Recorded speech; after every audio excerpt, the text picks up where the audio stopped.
the West Coast, the East Coast, and deep in the heart of Texas. It's the Geek at Arms podcast with Bryan, Mike, and James. Greetings, everyone. Welcome to the newest episode of the Geek at Arms podcast, a podcast camped squarely at the crossroads of geek culture and Christian faith. I'm James, and with me, as always, are my good friends Mike and Bryan. Bryan, how are you doing today, my friend? Mike, I think Bryan's having a stroke. I can't say it. Are you going back to the problems that we had when we were talking about the Hidden Fortress? Because it sounds like that's what we're doing. Okay, I'm just making sure. Could say that one. Okay, so Bryan's got aphasia. How are you doing, James? I'm doing all right. I'm tired, I'm sore, but at this day, that's kind of my normal setting. That's kind of like baseline for me these days, but I'll get into more about why I am later. You doing all right, Mike? You know, this is the first time in a long time that I've actually been feeling really well, so that's been kind of a big deal for me. I've been sick for like a month. Oh, dude, I am sorry. That stinks. I'm better now mostly, I think. Well, Gotcha. We'll find out, you know. Well, glad to be connected with you guys. I'm glad I know it's not been that long, but the summer has been kind of dragging as it does when it starts getting super hot. And I know that it's probably beautiful out in your neck of the woods, Mike. Bryan, it's LA, so it's going to be beautiful. But down, smoggy. Yes. But here in Texas, we're entering into not so much as the hot months, but as in the sweltering months, because it's hot, it's humid, and the act of walking from my door to my car just coats me in a gross layer of sweat. So good times. Yeah, we just finished up a 4 or 5 day heat wave where it was, hold on to your horses, it was 94 for 4 days in a row. Actually, I'm not going to make fun of you for that because that's really warm for your neck of the woods. Yeah, and when people don't have ACs, it actually is kind of bad. Ooh. I honestly don't know what the weather is like because I've been having this gout flare for a solid month. Oh, geez. And so, I've gone to the mailbox, in the lobby of my building, and that's as close to the outside as I get. Oh, I am so sorry. I did get that down to San Diego for my birthday last week, though. Oh, very cool. That was quite nice. It was good. Visited my friend Yolanda and her boyfriend. Oh, yeah. The one you play Magic with, right? The one I had played Tales from the Loop with. We played Destiny, but she doesn't play Magic. Okay. How has she been? It's been a long time since I've been able to game with the group, but I miss talking with them and her. How is she? She's doing really well. She actually left her job at PlayStation, which she was so excited to be working for PlayStation. But she had apparently a really crummy boss, and she got an opportunity to work for the company that makes the software that she uses, Side Effects. They make Houdini. And so she took that job, and right now her job is learn how to use the software. I mean, she watches tutorials, and that's what she's getting paid for. So she's getting paid to watch an Indian gentleman tell her how to do something. Apparently they're mostly French for some reason. Interesting. Yeah, and it drives her crazy because French people don't bother to pronounce anything correctly. I mean, she's Spanish. She has an accent, so she knows that it's difficult to speak English when it's not your first language. But these guys just don't bother. Of course not. They're French. I don't care how it's supposed to be pronounced. I don't care what the language is. I'm just going to say some random syllables, and you're just going to have to figure out that what I'm saying is environment when I'm saying environment. What was really funny is one time I was at Bike Party, and there was a guy who was temporarily in the U.S. for like 3 months. And he learned to speak English in Cairo, and that had been pretty much the only place he had ever spoken English. And, I had said something. He's like, could you repeat that a little more slowly? I said, I'm sorry, it's probably my accent. And he's like, what do you mean? I'm the one with the accent. I'm like, we all have an accent, and this is one you're not used to hearing. Mm-hmm. And it's always fun when you're speaking with somebody who learned a language from somebody else who's didn't have that as their first language. Oh my gosh. Oh my gosh, when I went to Romania, like, okay, I've gotten some audio, like some cassettes and books to kind of prep me before I went, and they were from England. So they were English speakers speaking Romanian as their second language. And then I go and am learning Romanian in Sighișoara, which is just kind of it's kind of like a niche accent. Like it's kind of like what they would in the big city kind of consider a hick accent. And so here I am with an American with a little bit of the British emulation, with a lot of the Sighișoaran accent, going into Bucharest and trying to use my Romanian skills at like a fast food restaurant. And they're like, just say it in English. I'm like, oh, come on, but I worked really hard. Like, just say it in English. I experienced a similar situation when Joy and I spent a couple of weeks in England. We had gotten a room at a bed and breakfast in Edinburgh, and the gentleman who owned the place was from Spain, but had learned English in Scotland. Oh, that'd be great. So hearing him with his native accent trying to speak English that had been taught to him by the Scots, I couldn't hardly understand a word he said over the phone. And it wasn't until I actually met him face to face, looking him in the eye, or actually looking at his lips, he would say something. There'd be a short delay as my mind would try to interpret what he said, and then I would give a response based on what I think he said. That had to be a thing to hear, though. Yeah, I knew a woman who, she was Russian, and she had learned English from, I want to say, someone whose first language was Dutch. And she had just this bizarre accent. It was so weird. And I asked her, I was like, where exactly are you from? And she said, I'm from Russia. Okay, that's not any Russian accent I've ever heard. It's kind of Russian, but not really. She says, yeah, I learned English from a Dutch speaker. Oh my gosh. Oh, okay. I guess that could explain it. Wow. So, accents on Geek at Arms. Geek out about anything, right? We'll get to the interesting accents later in the show. I mean, you're not wrong.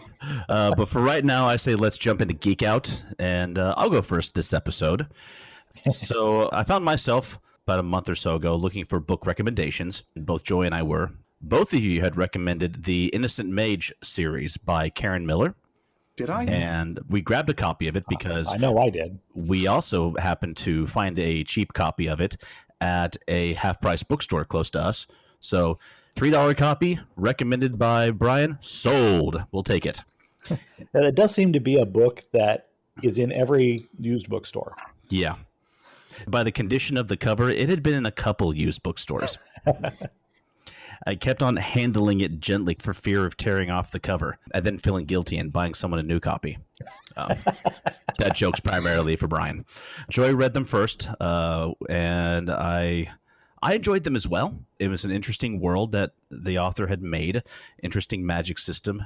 My only real gripe with it was the fact that I felt like both books, The Innocent Mage and its sequel, The Awakened Mage, which isn't really a sequel, they're just two parts of the same story, they really could have gone through another couple of rounds of edit. Did you notice what she did with the language, though? I was curious if you'd pick it up on your own, so I was like holding back on mentioning it when I recommended it. Now I'm having to think back. Well, because what I noticed is when I first started reading, I'm like, man, this writing style is it's not very good.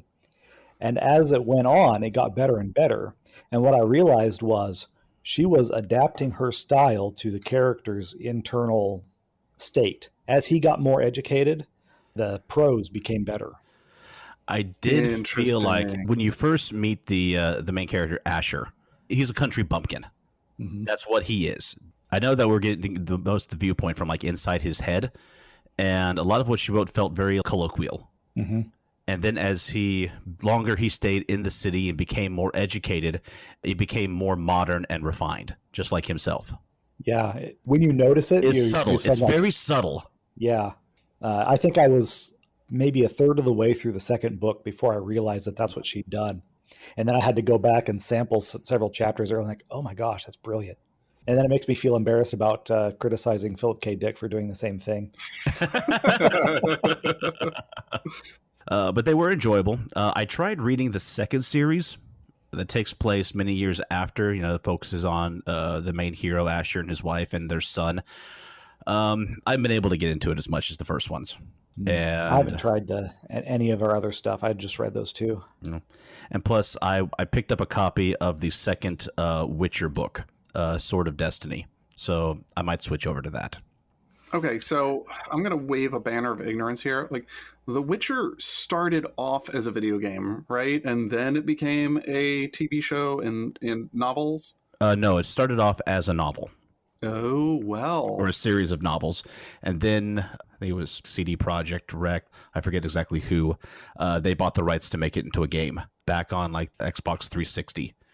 And once it became a game, the popularity just shot up through the stratosphere. Okay, because I was wondering exactly how you were going to be able to make so much media out of a game. Because usually game to fill in the blank adaptations at best go so-so.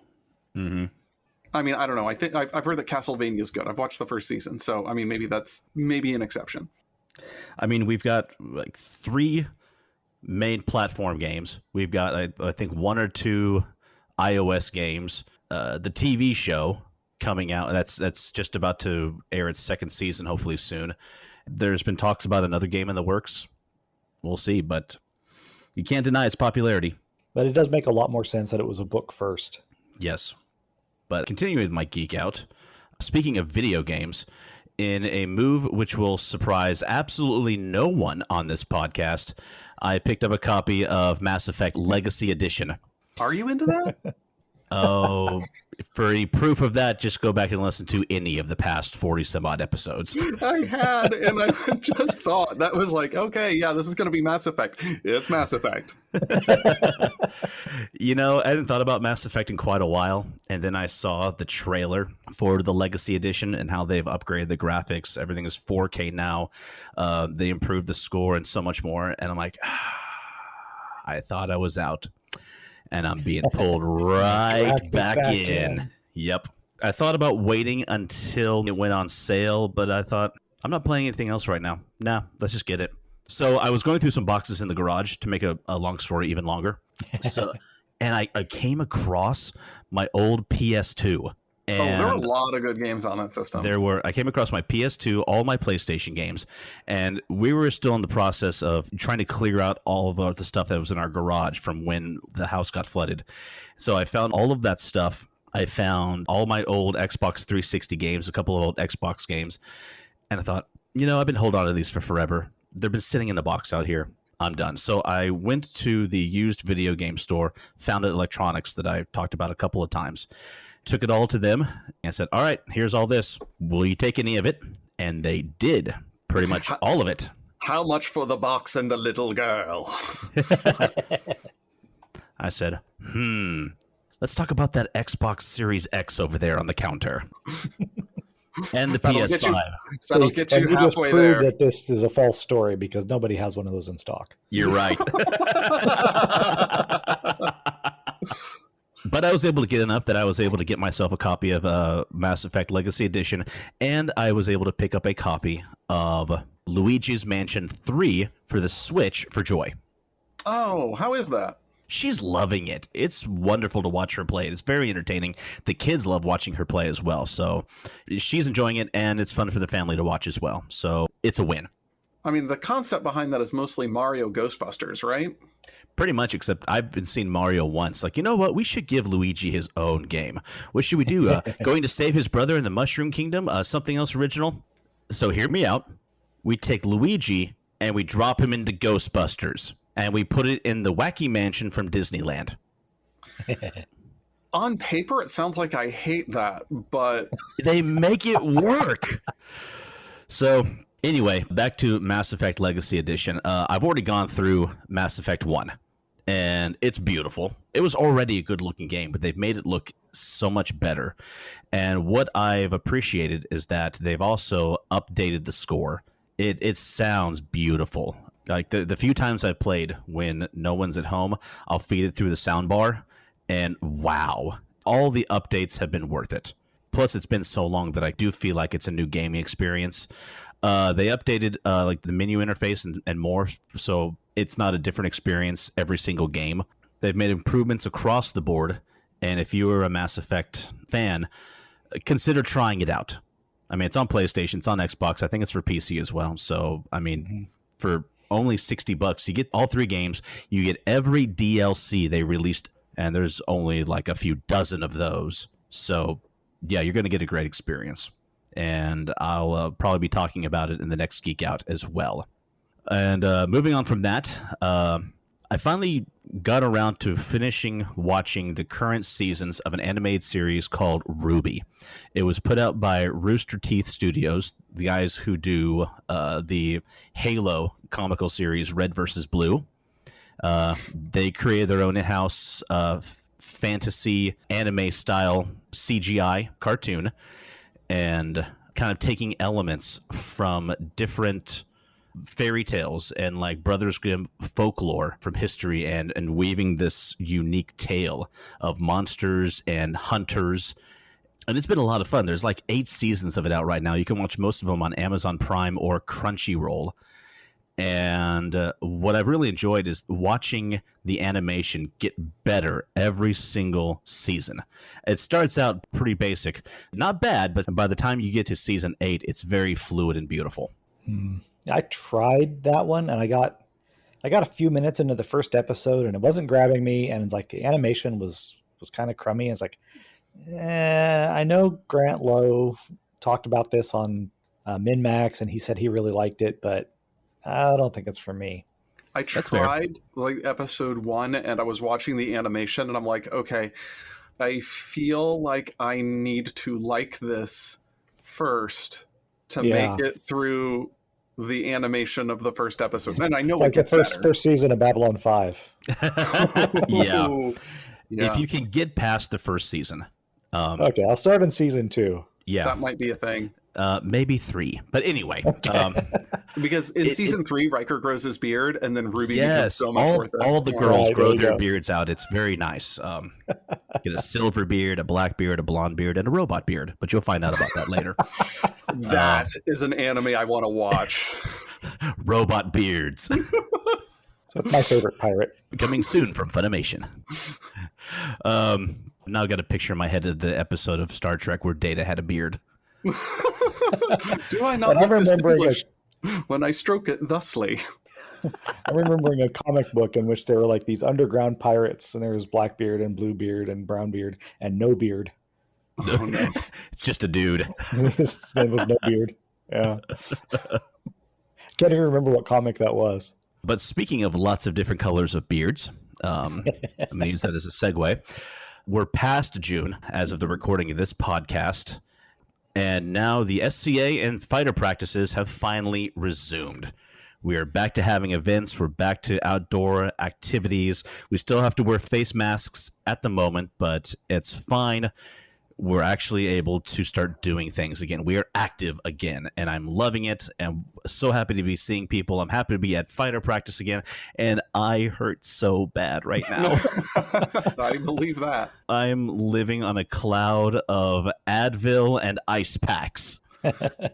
I mean, I'm assuming it's from working those muscles and not from percussive damage, or maybe a little bit of both. I've been hit a few times.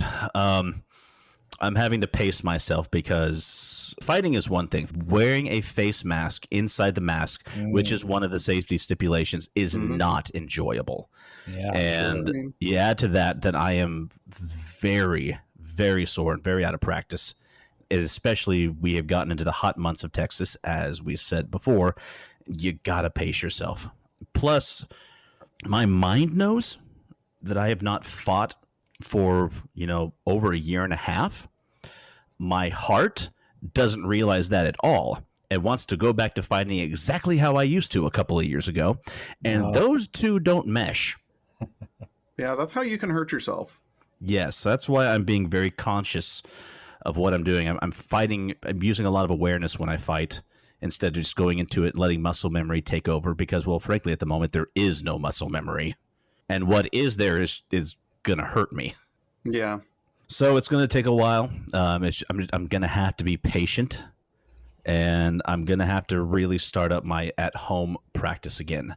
Just getting a sword in my hands, getting the tendons and getting the joints stretched out, getting the muscles back up, and it'll take time and effort, and it'll probably just mostly crying, probably just a lot of crying to get through it, but hopefully I eventually will. Yeah, I was going to ask you if you'd been keeping up with that 100-day Pell challenge that you'd been doing. I actually went through it twice. I did 100 days twice through, and I even did a baronial challenge for just my group, the Barony of Elfsea, where I challenged people to do something SCA related every day for 100 days. It could be fighter practice related, something combat related, either chivalric combat or rapier or whatever. It could be working on an A&S project. It could be watching your favorite SCA related medieval movie, music, whatever. Just do something to get us going again and to keep the dream alive. And I did it back when I thought our opening day was going to be January. And I saw it through. And, of course, that day got pushed back to June. But that's all right. A lot of people did it with me. I kept the 100 days going. And I need to do it again. I think the 100-day Pell Challenge might not be a bad idea to keep me accountable. Even though I'm not fighting against another person, just having the sword in my hand, going through the movements and the practices and working on my control, and also my footwork, frankly, which I'm ashamed to say is atrocious. Yeah, and that footwork is the foundation of your safety. So it is. I need to go back to doing footwork drills. And was it at least better than Johnny Depp's? No comment.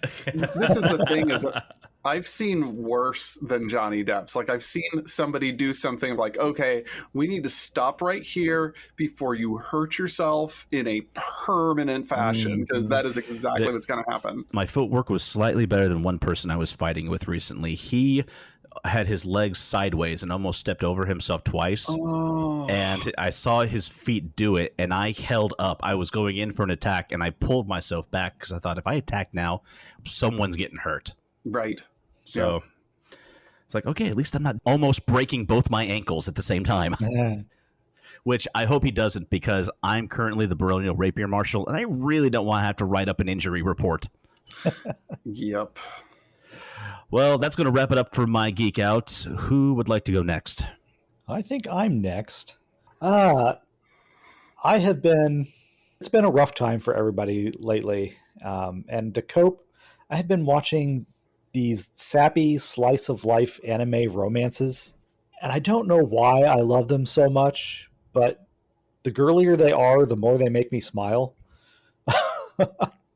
I really am in a zero place to judge you, so you go right ahead. I'm really kind of thrown right now, because I thought you were going to say something like old Babylon 5 reruns or season 3 of Highlander. That is not what I was expecting you to say. I'm doing that too, but the thing that's really making me smile is these goofy anime romances. Is this an opportunity to talk about Rascal Does Not Dream of a Benny Girl Senpai? Because I'm really hoping that's where we're going. It absolutely is an opportunity to talk about that one, because that was good. Wait, that's actually a thing? Yes. Well, you got to remember, they're all translated from Japanese. And threw them together and made a title. Well, that's what they do. That is fair. That is very true. Yeah, the premise of that one is this high school student is in the library, and he sees this girl. She's a model, somebody reasonably famous that goes to his school, and she's wandering around the library in this sexy bunny outfit. Which I about tapped out there. Yeah. And everybody's just ignoring her. And she comes and she stands by him, and he says hi to her, and she's surprised that, oh my gosh, somebody acknowledged my existence here. And it turns out that she's got some kind of disorder or something that people literally cannot see her. And the show goes on and explores what this is about. It's kind of an expression of Mike, you've said it really well when we were talking about it before. What was it you said? Like, I think this is a supernatural manifestation of like common teenage angst and common teenage developmental issues. Like there are things that are common to your development, And the show really throws a spotlight on them by making them supernatural and just over the top. Externalized. Like for example, there's one girl who is kind of uncomfortable with her physical development, but at the same time, she is kind of posting sketchy photos on it. Nothing like, oh my gosh, that's child, blah, blah, blah. But it's, they're on the risque side on an Instagram or something like that.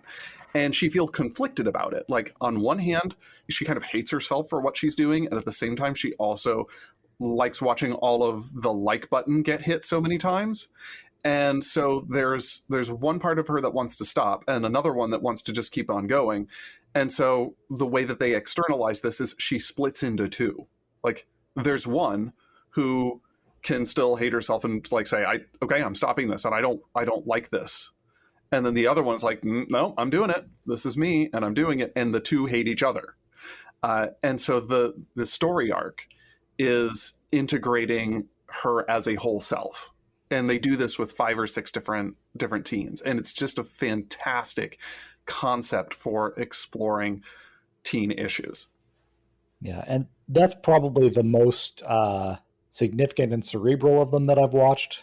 Most of them are really light comedies that don't really say much of anything. You watch enough of them and you're like, okay, this is just the same story again and again.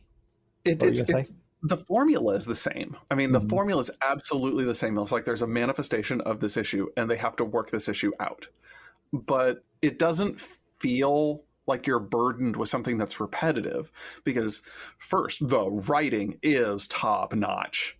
The banter between our protagonist and the girl who's wearing the bunny girl costume, is just so staggeringly good, even on the rewatch, because I've watched this more than once recently. And it's got great dialogue. It's got some wonderful concepts, and it's just good. Mm-hmm.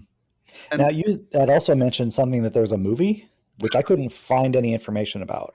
Oh, I found information on that because my friend Drew had said, Mike, Bunny Girl has got a movie and we're going.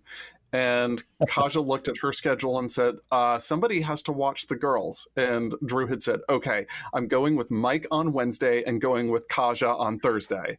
And, or the other way around or whatever. So we both got Drew dates. It was great. Yeah, they tackle, there's a young girl that shows up with a kitten that sometimes disappears and they can't find her. Right, and they never resolved that. Right. Funny how they never resolve that. The movie is about her and also trying to choose between who lives and who dies. And so this is a really serious, like it's really a tense film, but it deals with a lot with time shifting and time travel because the same girl shows up but older, and she does it, I think, subtly during the series, but it's very overt during the movie. Like they explore that. There was that dangling thread. I'm just like, because that's from the very beginning. Is he's kind of pining for this girl that he met when he was younger, and she shows up. She's just sprinkled in. He's like, I really want this resolution of this thread, and it's not coming, and it's driving me crazy. Oh yeah, the movie does that, and it's a movie that I think that I would have to watch more than once, because it's anytime you're doing with time travel, it can get loopy and complicated, and it did. But it was still solid. I enjoyed it. Yeah, there were a couple more that let's see. There's one called Engaged to the Unidentified, in which the protagonist is a girl who this guy shows up on her doorstep and just announces, "I'm your fiance. Our grandfathers arranged this, and I'm moving in here now." And she's like, "This is news to me." And then as it goes on, you learn a little bit more and more about this guy, and he's weird, but he's kind of likable still. The way that they managed to do an anime somehow. I'm not entirely sure how that works. Ask my wife how that works. She'll tell you all about somebody who's kind of like that. I don't know who. Strangely likable. At least she seems to think so. And then as it goes on, and because it turns out that she's got a little bit of amnesia from an injury that she'd had earlier in her life, and she'd actually had met him before. And I won't reveal too much more about it than that in case somebody wants to watch it. But it's a solid show, and it made me cry, just like everything makes me cry these days. No, I've watched a few things that have made me cry lately, so keep on doing it. War is Love was also really good and funny. That one's about these two students who they really like each other, but they seem to think that falling in love is a battle, and whoever it is that says "I love you" first is the one who loses. And so they're always trying to get the other person to admit "I like you" without ever having done it themselves. And this conflict between them is just hilarious. Anyway, so yeah, spending a lot of time watching shoujo. I also found this is kind of dovetails with that a little bit, especially the conversation about Bunny Girl Senpai. I ran across a YouTube channel called Cinema Therapy, and it's these two guys. One of them is a licensed therapist, and the other one is a filmmaker, and they just discuss movies through the lens of therapy. They've done some analysis of like Anakin Skywalker, saying, okay, well, yeah, this guy has I forget what they said it. It was they had a specific personality disorder. It's like, yeah, he checks all of the boxes for this personality disorder. And, if I had Anakin Skywalker sitting here, these are the things that I would discuss with him and hopefully be able to help him resolve his issues like the Jedi Council should have done. This sounds really fascinating. I think it's right up your alley. I think you'd like it a lot. Yeah, I'm kind of questioning what I've been doing with my life lately.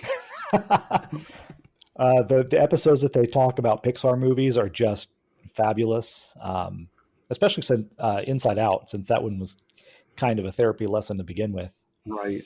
And I'm learning a lot about about the movies and about myself through watching this. It's a fantastic channel. I've been doing a lot of rotoscoping at work, kind of mindless tasks. So I just put this on in the background and listen to it. It's just really, really good. Their episode on the Joker was also really, really good. Oh man. And I think they fixed my problems with the Star Wars sequel trilogy with their analysis of Kylo Ren. Really? I think I heard somebody's take on this. It's like, oh my gosh, he's actually a good and compelling character to me now. Maybe I need to watch their episode concerning The Last Jedi. Mm-hmm. It's good. It is.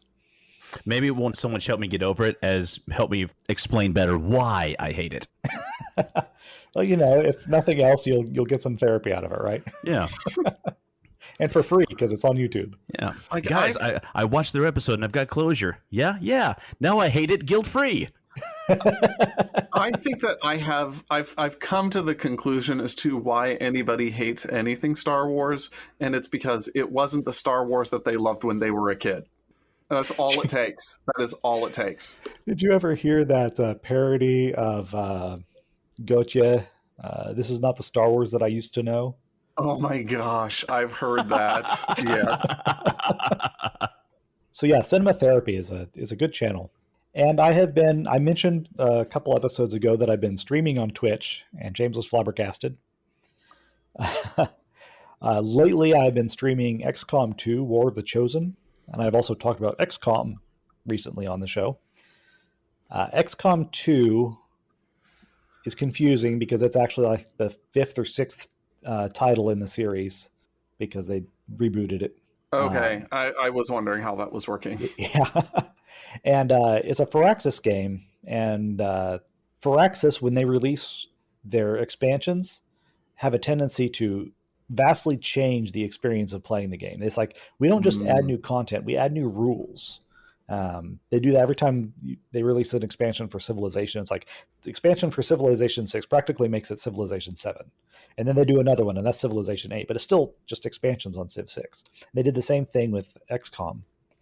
And the War of the Chosen adds so much complexity. And unfortunately, they stacked a lot of it at the beginning of the game. So like the first third of it is 3 times as hard, but then you get all of the stuff from it being 3 times as hard, and the last bit is 3 times as easy. But I've been streaming that in the like the second highest difficulty level. Oh, geez. In Iron Man mode. So no reloading saves. Whatever happens, happens. And it is brutally difficult, and I'm having a lot of fun playing it. All right. When are you doing your streams? It's kind of irregular. I've been hitting Monday evenings and either Friday or Saturday most of the time. I'm pretty consistent in the mornings with Magic the Gathering, but XCOM happens, whenever I feel like it.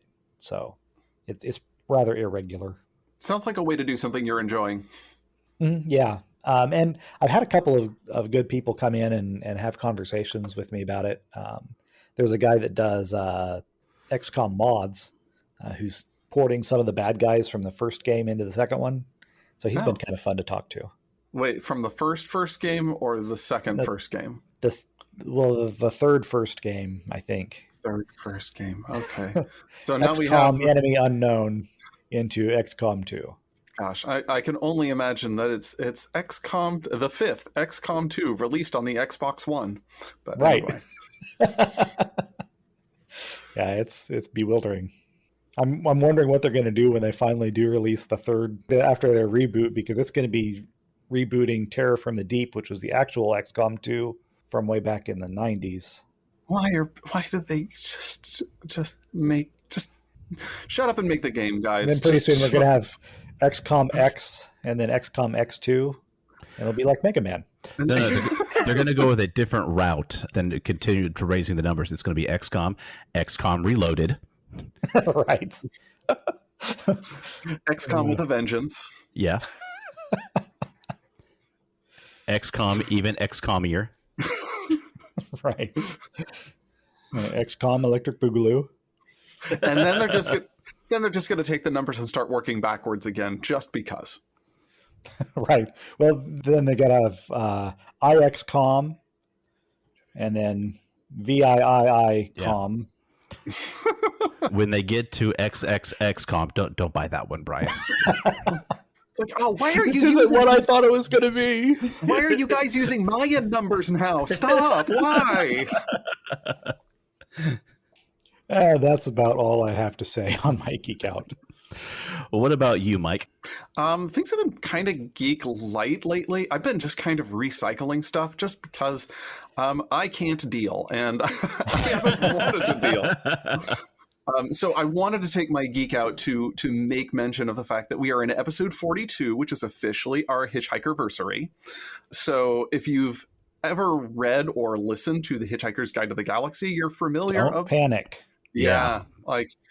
So we have hit the auspicious number 42, which is in the series the answer to life, the ultimate question of life, the universe, and everything, which really doesn't leave much room as to knowing what the question is, but that's also part of the search. So if you've not either read or watched or heard or played or bought the towel, which there is one for the Hitchhiker's Guide to the Galaxy, I highly, highly recommend it because it is just delightful, absurdist humor with just the most deliciously written prose by Douglas Adams.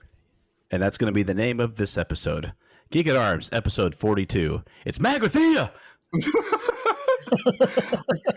Really, the thing is that the Hitchhiker's Guide has had so many different incarnations, and there's not been any... Actually, no. There has been an effort to not make them consistent. Like, Adams never cared.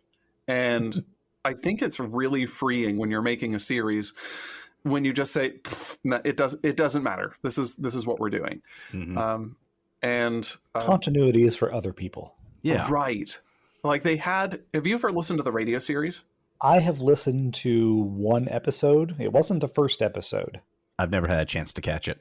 Oh gosh, it's actually how the Hitchhiker's Guide started. It was a radio drama first, which is why the book on CD sounds so good, or the audiobook sounds so good, is because it was really written for the ear. And like War of the Worlds, there were people who thought that the Hitchhiker's Guide was actually real, but those people were very dumb.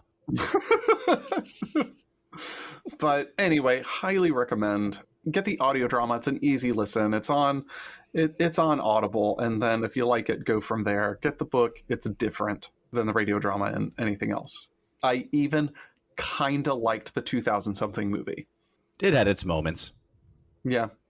I thought it would have been better if the dolphins hadn't come back in the end, because then it would have been an allusion to what the circumstance was at the beginning of book 4, because Arthur got back to Earth and there were no more dolphins, and he was trying to figure out his place in this world that shouldn't exist anymore.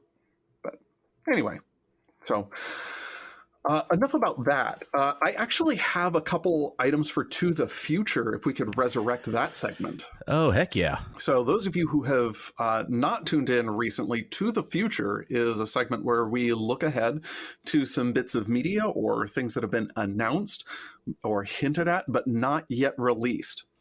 And the first thing that caught my interest was, for who knows what reason, is they are doing a Highlander reboot. Really? Yeah. It's an unusual choice, but it could be a good one. Mm-hmm. Like, this is the thing, is like it's an unusual choice because, I mean, Highlander was an open and shut, there is no more room for a sequel that spawned, 5 sequels? And 2 TV shows? Right. I mean, and... Oh, gosh. There was a hot minute there. I completely forgot about Highlander Raven. And my life was better for it. Oh, I forgot about that. Then you forgot about the 3rd TV series, which was Highlander, the animated series. Was there an animated series? There was an animated series. Yes. I totally missed out on that one. No, it was Highlander pretty much in name only. I mean, it was So was the weird. entire rest of the franchise. Yeah. Oh my gosh. I mean, we don't know anything about this Highlander reboot other than it's not going to be any good, because nothing in Highlander ever was. No, I'm going to argue with you on that. Please do. The first movie, while being high concept, was fun and enjoyable. It set up the great lore, and watching Sean Connery just act all over the place is always fun. Okay, the movie was fun. Yeah. I mean, it is super cheesy. Like, it has the tone of sword and sorcery from the 80s. The concept, though, I think is fantastic. It is solid. Immortals battling to the death throughout history to claim a prize that only one of them can have. And on paper, it sounds like dynamite. The execution, though... And we're going to cast a blind Frenchman as the Scot and a Scotsman as the Spaniard. Yeah. And Lambert did not even speak English when they cast him. Yeah, like, it was one of those things, like, watching the movie, you wouldn't know that. I mean, he hired English about as well as Andre the Giant did in The Princess Bride. I mean, a little bit better, I'd say. Well, it was one of those things like, do you even speak English? I will by the time we start filming. Like, good heavens. It's like, I need to get an English lesson and vocal coach. Who should I get? Sean Connery. Let me introduce someone to you. He actually got a vocal coach to help him develop an accent that was like mingled international. Like, he wanted it to not sound like anything. Well, that would actually make sense for the character. Success. Right. Yes. Yeah. But yeah, this thing has been in and out of production on and off forever because Highlander. And they have, was it Henry Cavill cast as the lead? Yeah, they've cast Henry Cavill, which honestly I think is a step in the right direction. I mean, the dude can present physically, apparently can act. So, I mean, that's a good first. We got somebody who can act. That's a good first step. And he's really good at staring at people without saying anything. So he gives good smolder. Yes, I mean, he gives good smolder. And he can bring. It sounds like an X-Files reference, but yeah. I thought it was an Aunt Beru reference, but anyway, moving on. Oh, awesome! Wow. Well, and I can't get past that. And, neither can Uncle Owen. We know he can bring it physically, the sword fighting, because of his time in the Witcher series. And it's already been proved that the man's a huge geek. And so, he'll have respect for the part. He'll try to do it justice. I mean, as long as they showed him the right movie. If they showed him anything after the first Highlander movie, it is so screwed. I mean, no, what I really want out of this is for him, like they have these chroniclers that would watch and record. Watchers, is that a thing from the series? Yes, the Watchers. Yeah. Okay, what I want is for him to meet up, record, but never interfere. Right, like whatever that means. And what I really want is for him to meet up with another immortal. Like, so what are you talking to your Watcher about? Like, dude, I told him we came from the planet Zeist. Like, you can't do that. Like, I also told him that McLeod won the prize so many years ago. Like, why are you stringing them along like this? Like, he's got to know that's not the truth. I mean, we're still here. Like, I don't know. He's never asked questions. So then, then the whole series makes sense. That it's just one Watcher who's been screwed with the whole time. This is my headcanon now. Yeah, same. Oh my gosh, they should have included that in an episode of the original series. That would have made it so good. It's a lost opportunity, really. Just out of the blue, they're all sitting at a bar together, and the Watcher Joe just turns to Duncan and said, "So are you guys aliens or what?" Yeah, we're totally aliens. Like, no, I'm Duncan MacLeod. Yeah, the Clan MacLeod, blah, blah, blah. I've seen the show intro. But really, are you aliens? You say that every week. See, this is why I'm hoping for a reboot, for more conversations like this. I don't even know that I want to see the movie. The next thing that was kind of on my radar was there is going to be a Marvel tabletop RPG released in 2022. Yeah. I am really surprised it's taken this long for them to jump on that, honestly. Mm-hmm. I mean, I think maybe they've taken so long because they've decided they're going to do it in-house. They're not working with a game company. They're just going to do it. Well, they got that Disney money now, so... Yeah. I mean, and this worked well for Wendy's, so, I mean, why not do an in-house RPG? But they're proud to announce their own D616 system, whatever that means. And I'm hoping that means that I get to roll like a handful. A really gigantic die. Yeah, 616-sided die is all I need to make my life complete. I mean, I tried rolling a D100 once, and the thing just rolls forever, and it never comes to a stop. And then it went off the table, hit the floor, put a hole in the sheetrock, and now he's lost his security deposit. Right? But yeah, I mean, the idea of playing this super-powered superhero fighting supervillains, that is for somebody else. And I know where some of those books are if I want that. What I really want to do is play, what is his name, Dr. Darcy and Agent Wu, like in an asymmetrical situation where you're doing this investigation and confrontation of powers that are 100 times more powerful than you, but somehow through the cleverness and techie gadgets, you somehow manage to come out on top. Now that is a game I want to play. Give me the Sword and Shield source books. That's how I play Rifts. Everybody else is the power armor pilot, baby dragon, whatever. I'm playing a vagabond. Like, I'm homeless. We don't know how he showed up. He's not part of the party. He's just been following us around, and we've been feeding him scraps.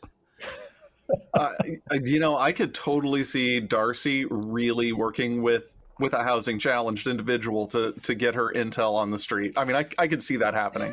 We made him part of the party and split the loot with him just so he'd take a bath. But in defense of the baby dragon, though, that was not by her choice. That was purely at random. No, I think that was suggested because she didn't know the first thing about role-playing, and so I said, okay, how about you play somebody who's 2 days old? Oh, so like 2 minutes old. I thought that she rolled that at random, and she just happened to land on baby great horn dragon. No, I think I suggested that to her because she had an excuse for not knowing anything about anything. Well, either way, she played it to the hilt. Yes, she did.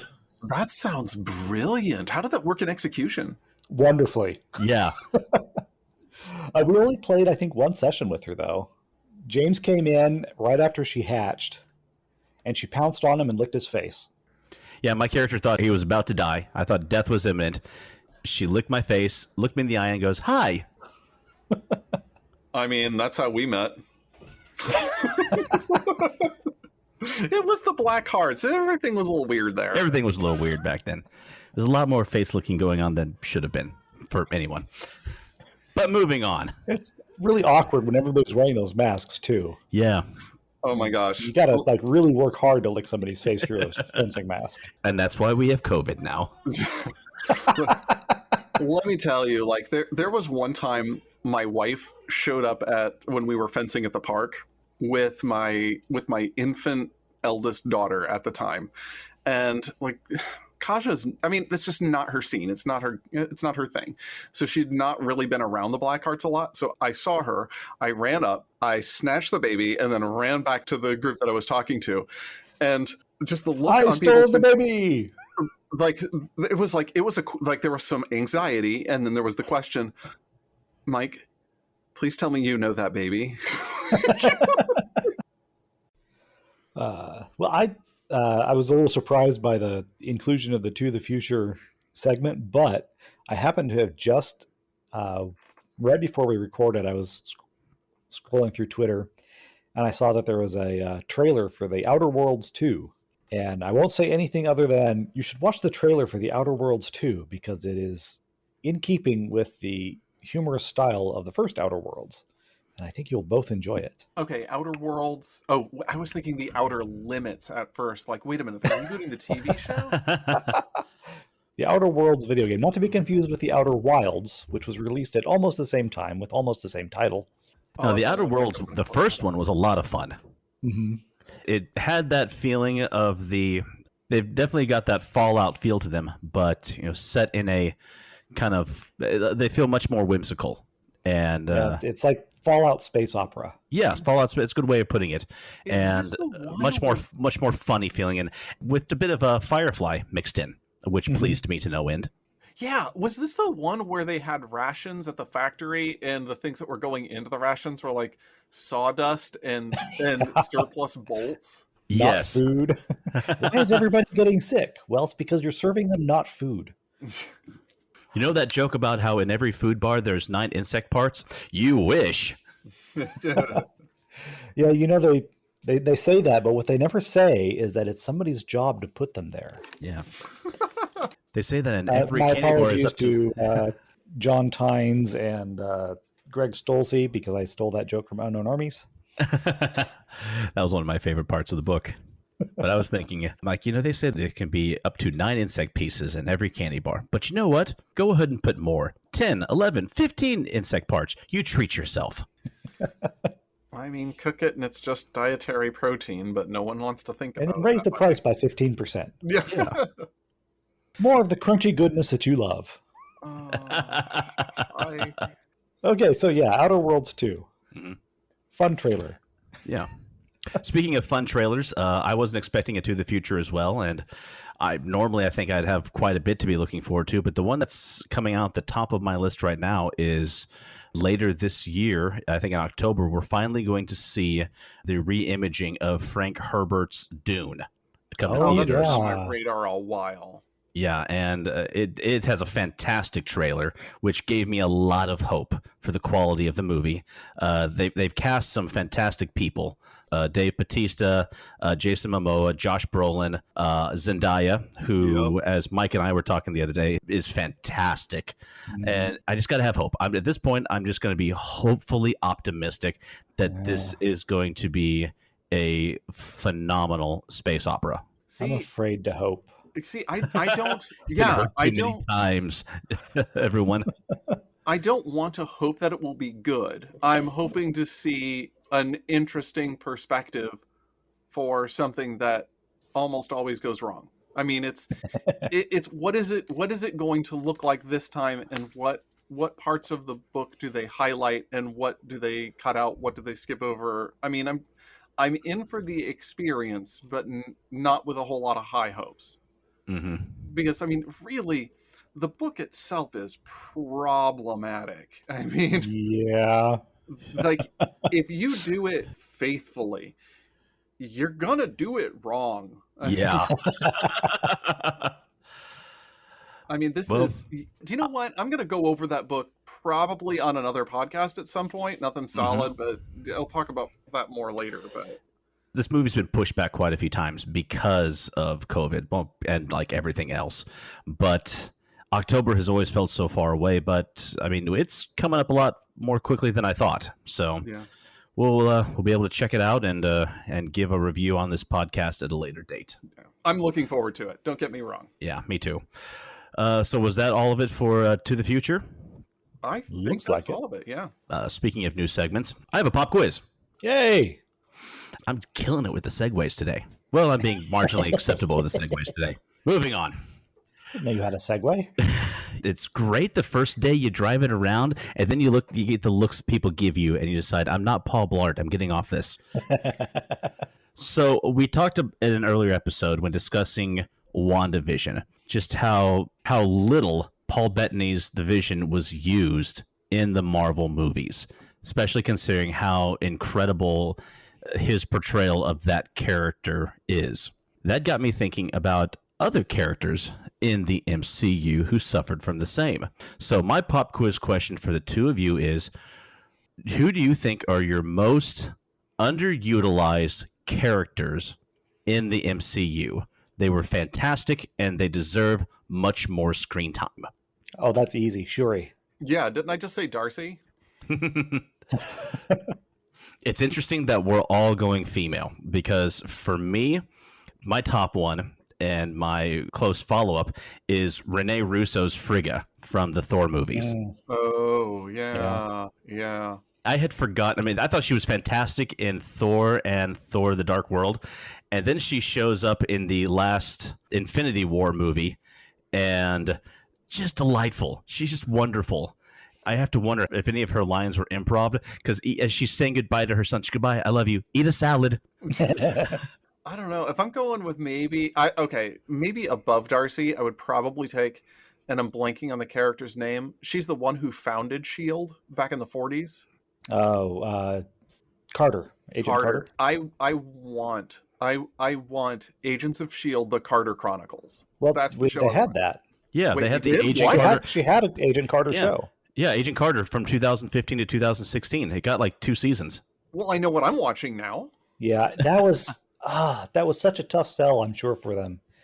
A female-led show starring a foreigner with no actual superpowers. It's like there's so much stacked against it, but I so wanted it to do well. It was a good Yeah. show. How did Honestly, I not know about this? This is like right up my alley. I really don't know either. I think Bryan and I just assumed that you did.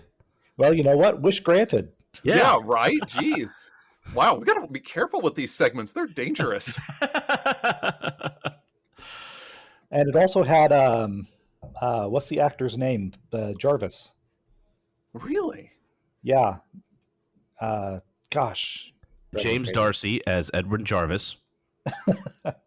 Yeah. And he's fantastic. And they also I'd got like to see back more of him too. the gentleman who played the young Howard Stark in the first Captain America movie. They got him back to play Howard Stark as well. Jeez. Okay, if this is on Disney Plus, then that's what I'm doing. It ought to be. Yep. I mean, I was really surprised when we got a second season. I know it was probably too much to hope for a third. It didn't happen, but I was happy with what we did get. Mm-hmm. Along with Rene Russo, I would have loved to have seen, and we might get, it's been alluded that we're going to get more of her. I would love to see more Lady Sif. She just was kind of forgotten about. Didn't she have a web series? I don't know about a web series. She showed up in a couple of episodes of Agents of S.H.I.E.L.D., and that's been the last we've seen of her. Yeah, she was good in those episodes too. I really enjoyed those. There's been some rumor that she's going to show up in the next Thor movie. We'll wait and see. I mean, I kind of felt bad for her and also for the Warriors 3. Yeah. Volstagg, Hogren, and Fandral. Those three were just killed off. Just so blasé, like just they're here. Okay, you were big parts of the first two movies. Whatever, you're dead now. Yeah, and they never really got the chance to shine with their banter. It's like we threw it in a couple of times, just sprinkled it in here and there, but I really wanted them to be more like, in romantic comedies when you got the three old men that are just arguing and bantering with each other. They should have been treated like that, where they're always in the background making commentary on what's happening. Oh, how wonderful would it have been if we'd gotten a web series, The Warriors 3 and the Multiverse. Yeah. But I think Lady Sif deserves better, so crossing fingers that we'll get more of her. And we could have used more Frigga. And we could have used more Peggy Carter. And, hopefully we'll get more Darcy. And I think we will see more Shuri in Black Panther 2. Absolutely. Oh, yeah. All right, well, I think that will lead us to our main topic. And it's time for another film club.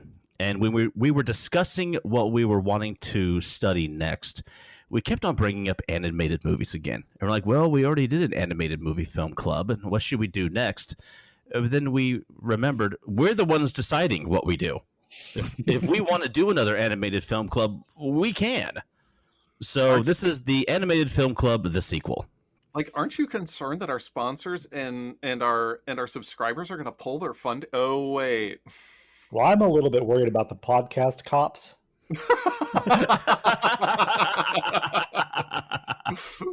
Oh, gosh. Yeah, it's going to work like the vegan police in Scott Pilgrim. They're just going to come and take our mic powers away. Are these the guys who go around Scott like... Pilgrim again. Yeah, are they kind of like the secret police on Night Vale? They go around in their secret stealth helicopters? No, those people are planting microphones. The podcast police would be taking them away. That's a good point. All right. For the first movie for our Animated Film Club sequel, we are taking a look at the 2010 DreamWorks classic, How to Train Your Dragon. And, after having heard you say that, I think we're missing an opportunity. If we're going to do a sequel to the Animated Film Club, it should have been a film club of animated sequels. Oh my We should have started with How to Train Your Dragon 2. Man. Yeah. All right, pause the podcast. We'll come back in a week. Yeah. Gotta rethink everything now. I don't want to watch The Secret of Nim 2, though. Oh, no. Oh, I didn't see that. Me neither. Don't do that. Speaking of the podcast, please, I think they're coming now. Yeah, James does not do horror. Do not speak such words, because that's going to be really... I keep a copy around of that, actually, for when my kids are really bad. Oh. I just Keep have to hold... We're going to watch The Land Before Time 13. That's right. Oh, man. I just hold it up and they start hiccuping and crying. I'm sorry, we'll be good. And speaking of hiccup, perfect segue to a film called How to Train Your Dragon. Nailing it today. Amazon warns that that this contains a foul language of violence and drug use. Like, really? Yes. Like, my eldest and I were watching. We're like, wait a minute, foul language, violence? Okay, fine. Like, yeah, I mean, they're hitting dragons. I mean, yeah. There's Vikings and dragons. Yeah. But foul language, like, we looked for the epithet, and Bryan had to remind us when it came in. But still, little known fact: in 9th century Scandinavia, hiccup is actually a foul euphemism. Oh, well done. Yeah, I'm wondering, maybe Amazon has been suffering from too much drug use, unless we're counting the dragon nip as a hard drug, which really is nonsense. It's legal in 7 states, and in Massachusetts, anyone 21 and over can go to a reputable dragon nip dispensary. Do you have to have a prescription, though? Oh, no, not in Massachusetts. Oh, wow. It's recreational dragon nip. Yeah. I'm reminded, I used to work at a Blockbuster Video, and we had this computer hiccup that, again, the hiccups, that occurred, and it printed the ratings and warnings from Romeo Must Die on the back of one of those Mary-Kate and Ashley movies. Oh. And so this woman comes up to the desk and she says, my daughter wants to rent this, but it says it's rated R for martial arts violence and nudity. And my coworker, just without missing a beat, and he says, oh yeah, Mary-Kate and Ashley's Kung Fu Orgy Party. I look at it like, oh no, that's Romeo Must Die. You didn't tell me that Mike Sisson worked with you. That guy's name was Vance, and he was so sharp. I mean, just so quick. I wish I could be like that. He loved Clerks, didn't he? Oh, yes, he did. He did indeed. Okay, so why this film? Well, I was the one who recommended it for the film club because besides just being an all-around enjoyable family animated movie, it's one that continually subverted my expectations as far as the plot and the characters. You add that to an incredible score, some really great voice acting, and you had a movie that I was pleased to see again and again, and I was very happy when sequels kept getting announced, and then, Netflix TV shows, and then another Netflix TV show, and then a Netflix children's show, and they just keep coming. They're not stopping. We talked about The Land Before Time earlier. I think we're getting to that point. Yeah, I gotta say, like, I remember this film really fondly because it was actually kind of a surprise because we somehow either picked it up or streamed it or whatever when the kids were younger, and I'm like, okay, fine, we're gonna sit here and watch another stupid kids show and sit here for another stupid hour and a half to watch a stupid kids show, and it was surprisingly entertaining. Yeah, it's one that kids are obviously going to be enthralled with, but one that pretty much every adult I've ever met have all said, that movie's delightful. It's great. And let's start breaking it down about why it is or why some of us think it isn't. Yeah, because for me, it's not like pass the envelope, please. Like, it's charming, but there's some things that had some real ups and some real, like, I'm really glad that we have the time to dissect some of this because it's fun to dissect. Yeah. So let's start with the film craft. Well, as usual, I'm the one who's actually in the film industry, so I'll go first on that. There's not really technically anything noteworthy here. I mean, it's not pushing the envelope on rendering technology or anything of the sort. It is very well executed, but they didn't invent anything new. They didn't do anything that other people hadn't, even that they hadn't already done. I did read a few things that suggested that DreamWorks didn't have a ray tracing renderer until the second Dragons movie. But after I watched it a second time, because I watched it and then I read some things about it and then I watched it again. And I watched it with an eye to, wow, did they really not have ray tracing here? And I don't think that's true because there's reflections, there's caustics and subsurface scattering, none of which you can do without ray tracing. And for those who are not familiar with this term, a ray trace renderer shoots a line from the camera through the pixel on the screen, whatever it is that this pixel is the one under consideration. We need to find out what color it is. So they shoot from the camera through that pixel and then it hits something. And when it hits that thing, it detects, okay, well, what are the surface properties? What are the angle of whatever it is that I hit? And it shoots rays out from there in every direction until those rays hit something else. And these rays indicate, okay, well, this is where the light is coming from that's hitting the surface. And so does this ray shoot out and hit an actual light source, or does it hit another surface, which is reflecting onto it, and so forth? And it, every time the ray bounces around and you shoot them all around I'm doing all these hand gestures that you guys can't see. I'm feeling them though. I'm feeling them. Yeah. Okay. Shoot them all around the scene until you get finally all of the contributions of light that are hitting that spot that represents what color that pixel is going to be. And so this is how you get reflected light. If there's light bouncing off a wall and picking up that wall's color and then reflecting onto the character, or an actual reflection, if you've got the water, what does the camera see in that water? Is it reflecting the sky or a character or the trees around it and so forth? Is there light coming from behind somebody's ear and lighting it up so that you get that little pink glow from when somebody's backlit, or when you put a flashlight on your hand? All of these things are things that you can get from a ray trace renderer. And so they're all in there. And so I'm thinking, that article that I was reading, several articles that I was reading are full of it. They had a ray tracing renderer at this point. They may have invented a new one for later movies, but yet it's there. The cinematography is interesting. Most animated movies are very bright. You watch Shrek, and for the most part, it's all shot in the daytime. You can see everything very clearly. Madagascar, daytime all the time. Even when it's night, everything is well lit. You can see it all. In this movie, they did a lot of stuff with very low-key lighting. Things are fading off into the shadows, particularly those intimate scenes at night when Hiccup's talking to his dad in the smithy. And I think that shot was lit entirely just with those candles. They didn't add really help set lights. Really help set the scenes and the tone for each of those moments.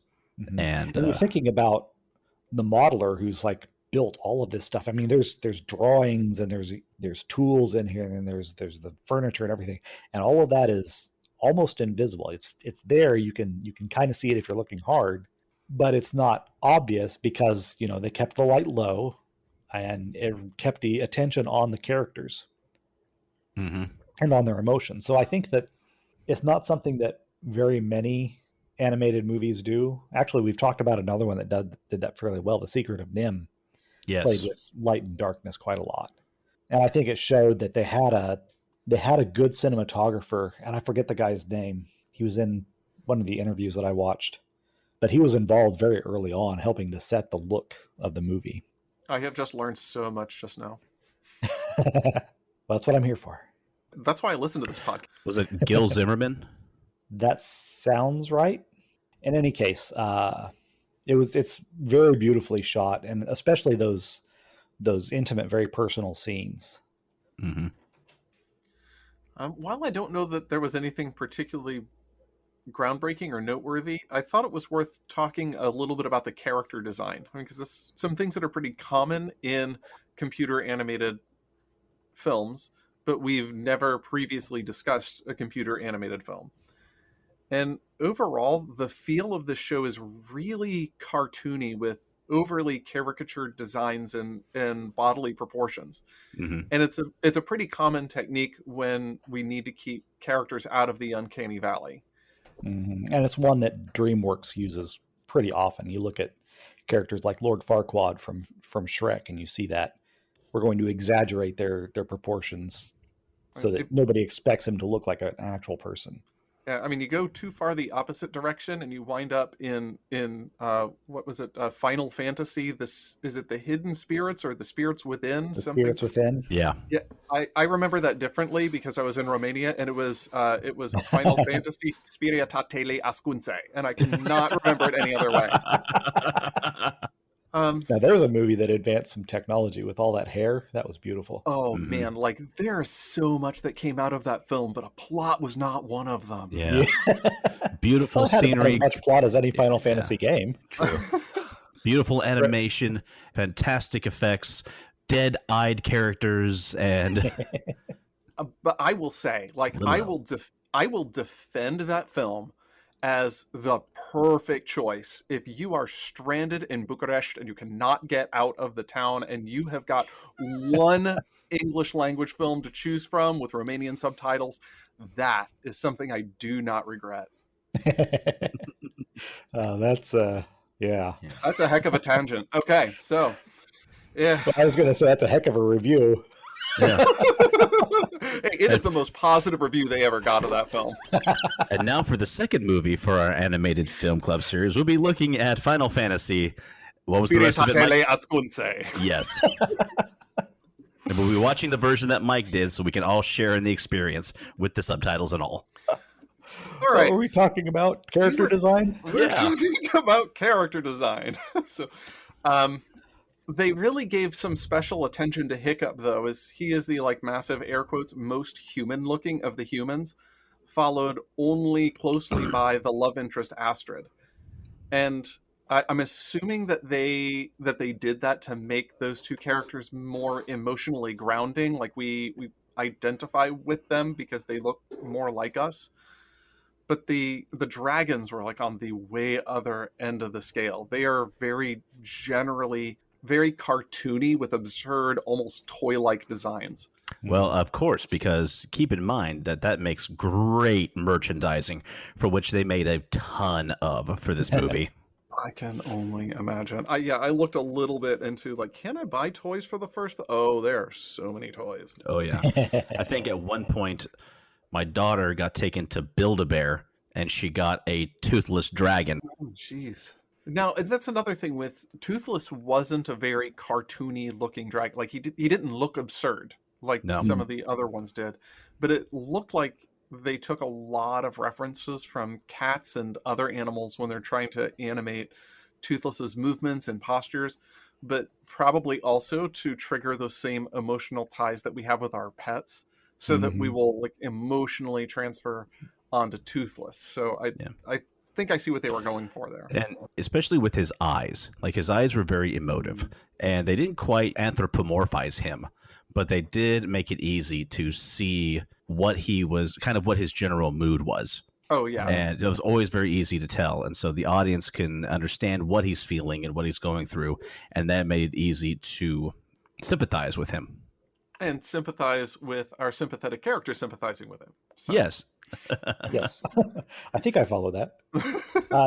Yeah, I think it was one of the featurettes where they mentioned that the inspiration for Toothless's look was one of the animators had a panther on their lock screen. And somebody walked by and said, "Oh yeah, that." And so they grabbed a lot of large cat for Toothless. That makes so much sense. Mm-hmm. And even though I think the cinematography wasn't exceptional and the animation wasn't exceptional, I thought that the music was really able to punch up the emotional intensity for a lot of scenes. Yeah. Like the flight through the rocks, and particularly the wide shot of the sky, I didn't think were all that great visually, but the music, I thought. Go ahead. I'd quibble a little bit. I mean, I talked at length about the cinematography just a few moments ago, so you know how I feel about that. Yeah. I mean, especially in comparison to previous DreamWorks productions. I mean, it's a big improvement. Madagascar and Over the Hedge, they're primitive in comparison. There's some good points in Shrek and Kung Fu Panda, but I think that this one really elevates their lighting and their camera work. Mm-hmm. And actually, specifically I don't know specifically which wide shot of the sky you're thinking of, but I've kind of become a de facto cloud geek at work. That's what I'm thinking of. Yeah, that's the one.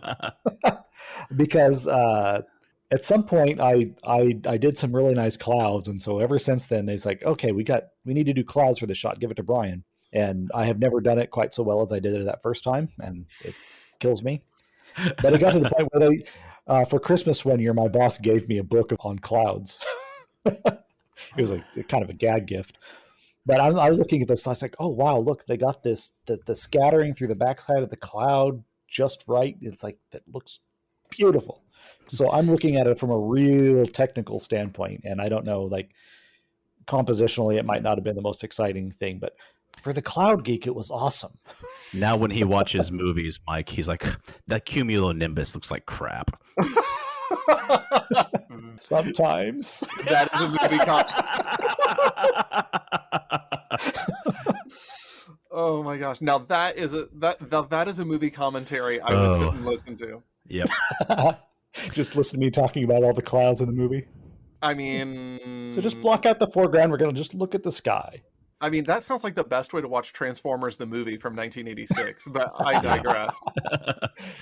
Just from 1986, I think that's probably the best way to watch all of the Transformers movies. Oh my gosh, we need to do Let's Talk About the Clouds, a podcast. That would be. So that's our next film club. Yeah, movies with clouds in them. Movies with clouds. Our listenership goes to zeros so fast. Start with Up, and then that's exactly what I was thinking. The Curious Case of Benjamin Button. I know that seems like an unusual choice, but it had a lot of really nice background replacements in it. And selected scenes from The Rocketeer. I was going to say, yeah. and then Stephen King's The Mist, and then we hit the ground. Boom. Oh, jeez. That was bad. That was really bad. I'm not sorry. But, yeah, I'm with Bryan on this, going back to the scenery and the score. I thought that the colors and the lighting that were used in the sky, in the clouds, to accent the sense of wonder that the characters, especially Astrid, were experiencing worked well in unison. I mean, being amidst the clouds and then above the clouds were sights that these characters had never seen before. And I thought that the music and the swelling of the score reflected that very well. I totally agree. Yeah, there was one thing that bothered me, and that's they went from midday to evening, and like immediately, it's like, oh wow, we really wanted another color to transition between those two shots. Yeah, it was kind of jarring, wasn't it? Yeah. Like, wow, night falls fast in Burke. And it falls hard. I mean, it's going to hurt somebody. But the score is so right. It's so good that it makes what some people would consider a standard movie scene exceptional. Cannot argue with that, yeah. And that's the thing. For me, the score really seemed to make this hit the emotional beats for me. And I was listening to some interviews, and the animators found that they had a sense of excitement and danger and suspense watching some of these scenes come together. And think about this, like, these people animated this frame by frame. Like, they know how this ends. They animated it, but they found that they were really just right there with it once it all came together with the score. Yeah, I've experienced that because sound plays a much bigger role than you think it does. I mean, even if you're not paying attention, it's affecting you. It's a sense that's always on, and it's passive. And so, you know, you've looked at something a million times, like, oh yeah, I know this image inside and out. You know, if the wing is going to flip this way, and then the head's going to roll, and then suddenly you hear it with the music and the sound. It's like, oh wow, this is a totally different thing. It's like I've seen it before, but I didn't experience it. Interesting. Yeah, one thing that I have to say is that when they had Hiccup and Astrid on their flight together, the music there gave me this experience of a whole new world. I actually, when that scene started, I actually sang that song a little bit at the first time. It's my gosh. Now, imagine that song, but with Jay Baruchel's voice instead of whoever voiced Aladdin. I can show you the world. I gotta say, okay, I didn't put this in the notes. I did not like his voice acting. That was terrible. But I was listening to him like, wow, like, really, you're the one who won. I get it. I get that you're trying to portray. I disagree, because that's the voice of a scrawny dude who's very unsure about his place in the world. You know, I didn't care much for him at first either until I saw him in a recording session across from Gerard Butler, and watching their chemistry, because they don't do this very often in animated movies. Most of the time, everybody records their lines, you know, by themselves in a booth, and they get the other characters, you know, in their headphones, but they don't actually be in a room with them. But in this case, these two guys were in the room together, and talking to each other. Very cool. And seeing them together and hearing them laugh with one another, it's like I got an appreciation for him as an actor, especially because they played back his bit where he's mimicking Gerard Butler's character, you know, mocking him, and then Butler turns around and starts doing lines as Hiccup. Oh no! And it was so funny. So yeah, I had kind of the same reactions, like, oh man, this voice is just really obnoxious. But then as I got to know him a little bit more, I appreciated him more. That makes a lot of sense. Mm-hmm. Was there anything else that we wanted to talk about in Filmcraft? Actually, I did. There are a couple of things about the animation. Mike had mentioned that he didn't think the animation was noteworthy. And again, I disagree with a little bit. The rigging on Toothless's wings, I got a sense that he was actually interacting with the air, which is something that I miss in almost every CG dragon. As he says, as though there's another kind of dragon that we've seen. But even I was to say, I missed that. Like, it was one of those things, like, it's something that's easy to miss when it's done well. Yeah. But if it was done poorly, I would have jumped on even if it's not done poorly, I mean, I think most people would say the state of the art in dragons has been Game of Thrones. I mean, those dragons just looked fantastic. But their wings don't interact with the air. Their pinions are stiff the entire time. They're flapping their wings, but you don't get the sense that the wings are flapping against something. But Toothless's are like a kite. You know, they're flapping around, they're vibrating in the air. You know, he cups the wings and you feel the air push back against him. And it's like I just loved that whatever simulation that they were doing just made him feel like he was in that world. It was fantastic. I imagine they'd have to write their own software for that. Well, there's cloth simulations that'll interact with a volume, even just like off the shelf stuff that you can get right now. We've got some of that at Muse. So I don't know that they necessarily had to design it, you know, from scratch, but their application of it, you know, you can have the software, but you still have to have somebody who's really, really good with it to get that level of reality to it. Now, all of Toothless's rigging, like that little bit where he slaps Hiccup with the little tendril on his head, Oh, yes. Just like the ability to do that and the character design and the rigging that they put on was just fantastic. It makes sense that they describe the Night Fury as like the fastest and one of the deadliest dragons, because out of all of them, he's the one that looks like he was designed in a wind tunnel. Mm-hmm. Right.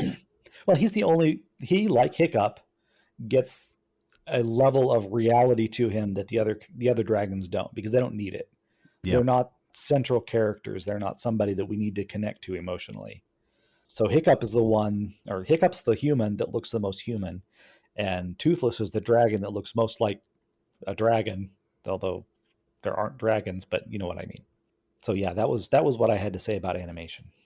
I could probably talk a little bit more about Astrid too, because she had some really good stuff. We will get to characters soon. Yeah. So we don't want a 4-hour podcast. So All right, then do we want to talk about some of the themes? So yeah, themes. Mhm. The major theme stated early on was Gobber telling Hiccup, "Stop trying to be something you're not." And then there's a parallel one that Hiccup brings up, that the dragons aren't what we think they are. Yeah, the way Gobber expressed it was, it's played for laughs when he's telling Hiccup, you just need to stop being all of that. Mm-hmm. You just pointed to all of me. Yes, all of that. It's played for laughs, but it's a very, very negative response to Hiccup. I didn't like that. I think particularly this is a movie for kids. Mm-hmm. And you don't want to say, well, don't try to be what you're trying to be. Yeah. Try to be something else. Yeah. And even later, he tells Hiccup, after the dragon attack and Hiccup's gotten in trouble, he's trying to comfort him. It's like, look, he doesn't hate what you look like. It's what's on the inside that he can't stand. Yeah. Yeah. Wow, he just dug the hole even deeper. Mm-hmm. Yeah. Yeah. I Go think ahead. it is an interesting parallel that you say that the dragons aren't what we think they are. Like, there is a duality to that I hadn't noticed. Mm-hmm. And I think there would be a lot more constructive if the message were, find out about yourself and be true to it, instead of stop trying to be something that you aren't. I don't think that's a good message. I think that you're right. It's not a good message, and I think that what you're saying was the intended idea, Mhm. is find what you are and do that, because that's going to be a better contribution than you trying to be something that you're not for the sake of trying Fitting to be in. something you're not. Mm-hmm. And Yeah. I do have to say that I do respect that the film didn't try to make that subtext text. Yeah. Mhm. I get really irritated at kids' films when they're just overly didactic. Yeah. You'll have to be careful not to send the message that you wanted to send, and not the negative version of it. Yeah. That's true. One theme that I did take away, a positive one, that I took from the first time I viewed it, was that for a good portion of this movie, Hiccup is the subject of peer pressure. Mm-hmm. From his dad, his mentor, from they're not his friends, not at all, but from his peers at least, and his entire village are telling him what he should be like, how he should act, and when he's not that way, he is diminished in their eyes and put down mentally and verbally. And so it's hard for him the entire time. And what the movie shows is that, yes, he feels that constantly from all angles, yet he doesn't let that change him. Mm-hmm. And instead, he's the one who ends up changing all of them by holding true to himself. And even though the message does get lost with some of the ways that they try to express it, I think that core message still holds true throughout the entire movie. And that is one thing I did appreciate, because I think all kids, and frankly adults, we need to hear that and we need to see it. Yeah, that kind of drew something up into my consciousness that I hadn't realized I was thinking about. He has a reputation in the town as being a useless klutz. But what we see of him, he's no more klutzy than any of the other kids. I mean, Astrid accepted. She's the only one who's actually competent. Yeah. But I mean, even looking at Stoic, when he's leaving the smithy after that awkward conversation, he's crashing into things. It's like Hiccup's no more clumsy than his own father. But Stoic is the hero, and Hiccup is the loser.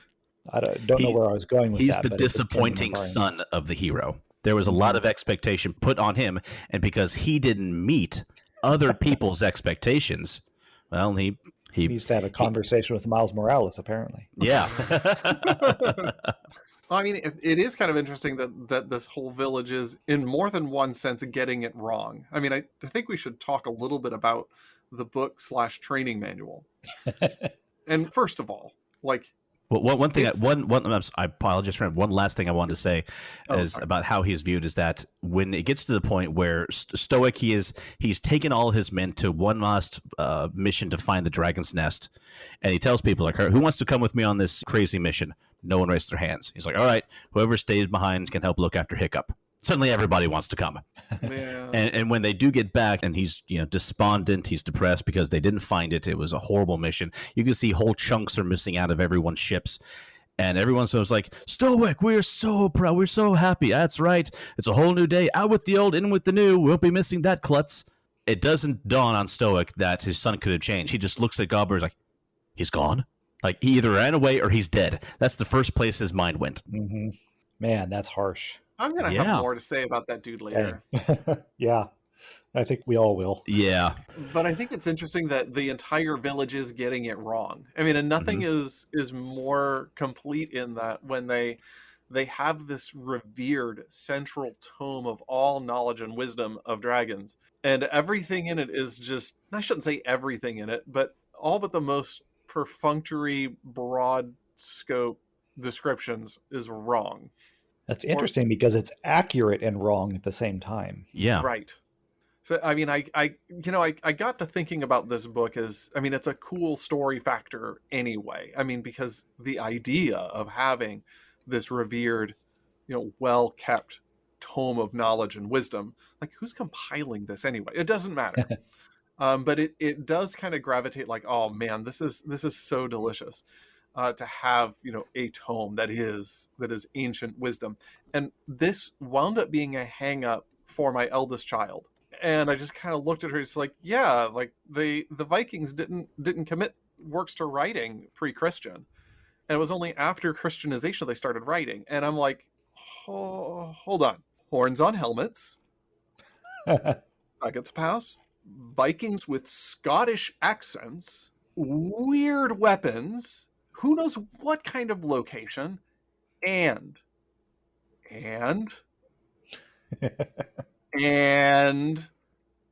dragons.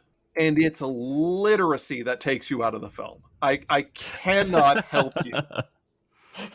So I should mention that all of my kids are, of course, become big fans of the How to Train Your Dragons movies and the subsequent Netflix TV shows. And in one 2-episode a little special, they actually explored who wrote the Dragon Manual.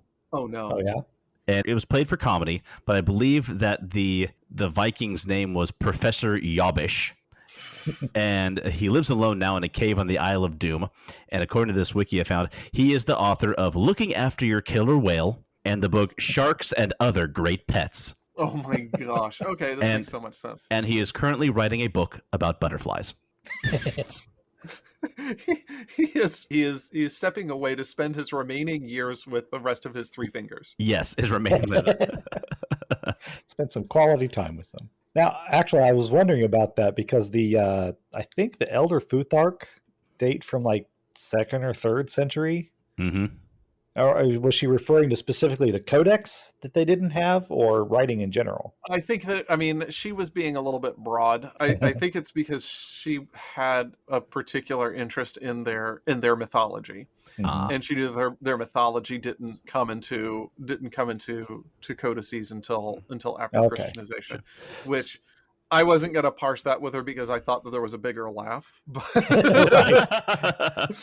I'm just curious about it because I've actually studied Nordic runes a little bit, and they're patterned after either Phoenician or very, very early, not even Latin, but Etruscan or some other Italic language. So it's I'm pretty sure the runes were there before Scandinavians were Christianized. The book, definitely not, because that's definitely a Christian thing, as discussed in our previous episode with Ken Monshine.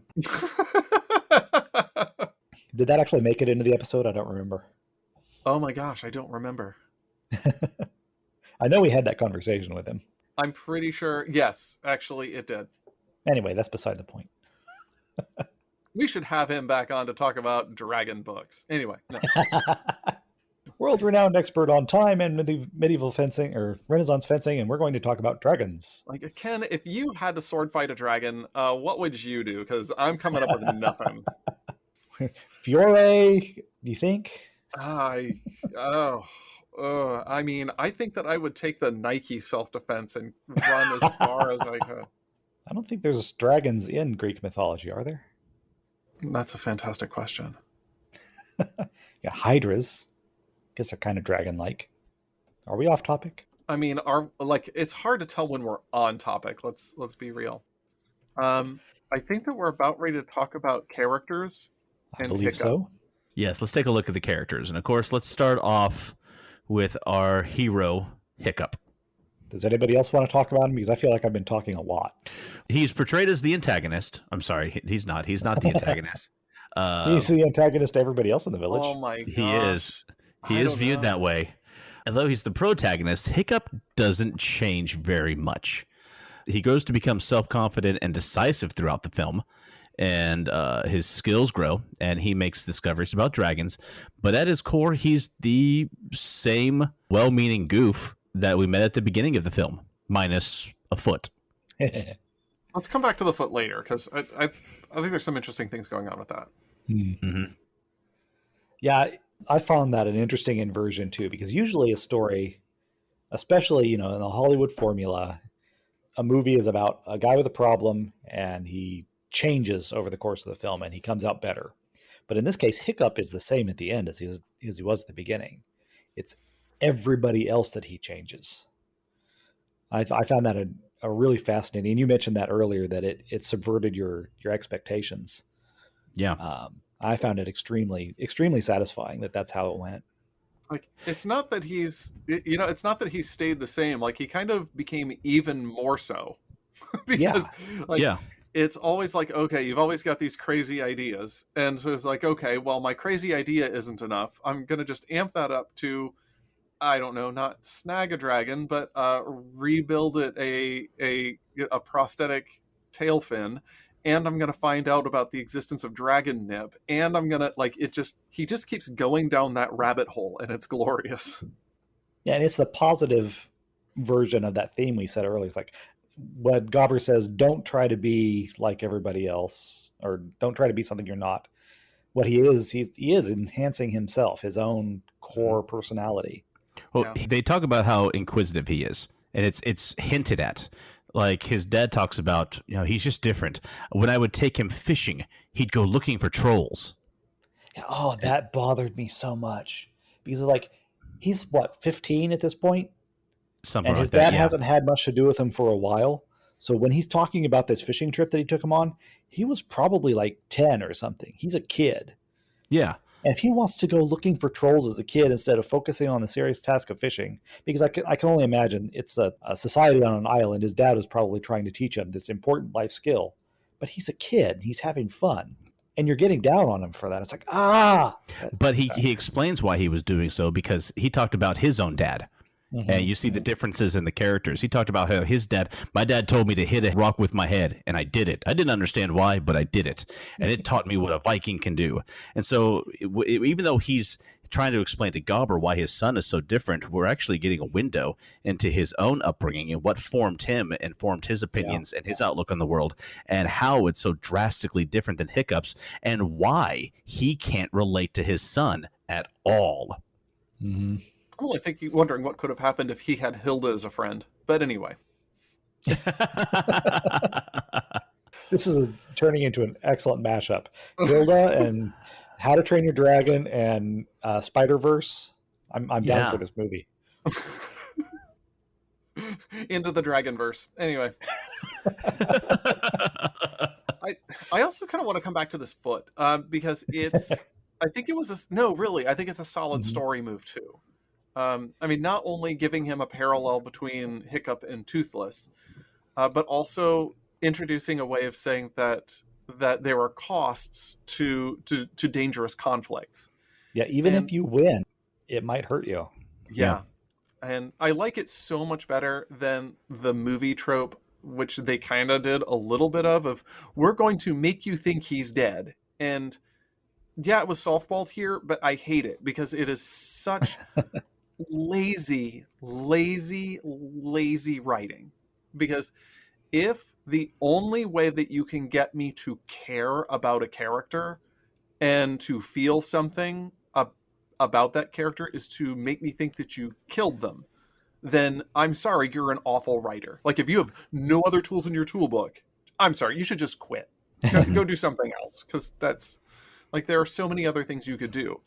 Like, having this moment of, oh my gosh, he lived, but oh my gosh, this is serious. I kind of wish they had left it out, period, because, one, I didn't buy it at all, because I knew this movie was going to garner a sequel. Yeah. And two, I remembered you have to remember who this movie is aimed at. Mm-hmm.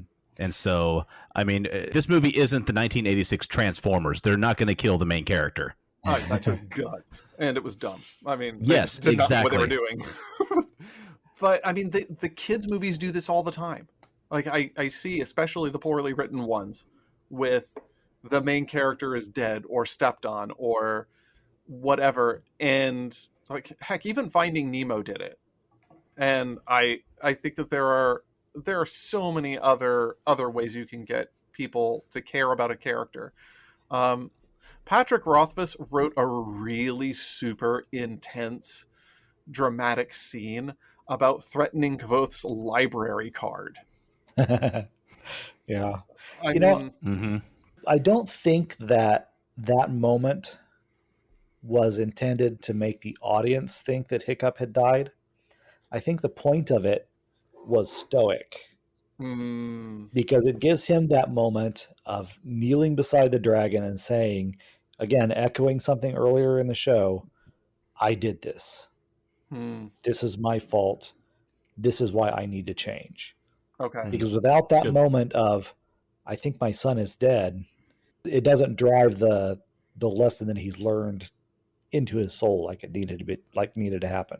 That makes a lot more sense, especially because that idea of, oh my gosh, he's dead feels very softballed from the audience perspective. Mm-hmm. Because we saw Toothless dive into the fireball. We know, the dragon has saved him. We've seen this story 1,000 times. The audience is not fooled here. So that obviously isn't the point. I mean, I guess if you're extremely naive, then maybe you think Hiccup hasn't survived. But I think most people are savvy enough about stories, even children, to know, oh, well, he's not really dead. But Stoic doesn't know that because he's not genre savvy. Or anything except hitting a rock with your head savvy. Right. I do wonder what exactly happened to his foot. Yeah, that's a great question.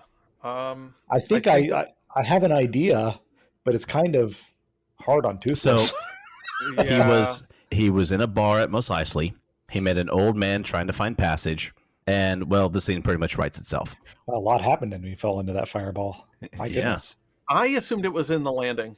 I assumed the landing was rough. Same. And I don't think it maybe didn't sever it, but there can be injuries that can cause a limb to need to be amputated. Yeah, I don't want to get explicit with my imagination on the podcast. Yeah. Anyway, I did think another nice point of it is that it enhances his similarity to Gobber. Yeah. Mm-hmm.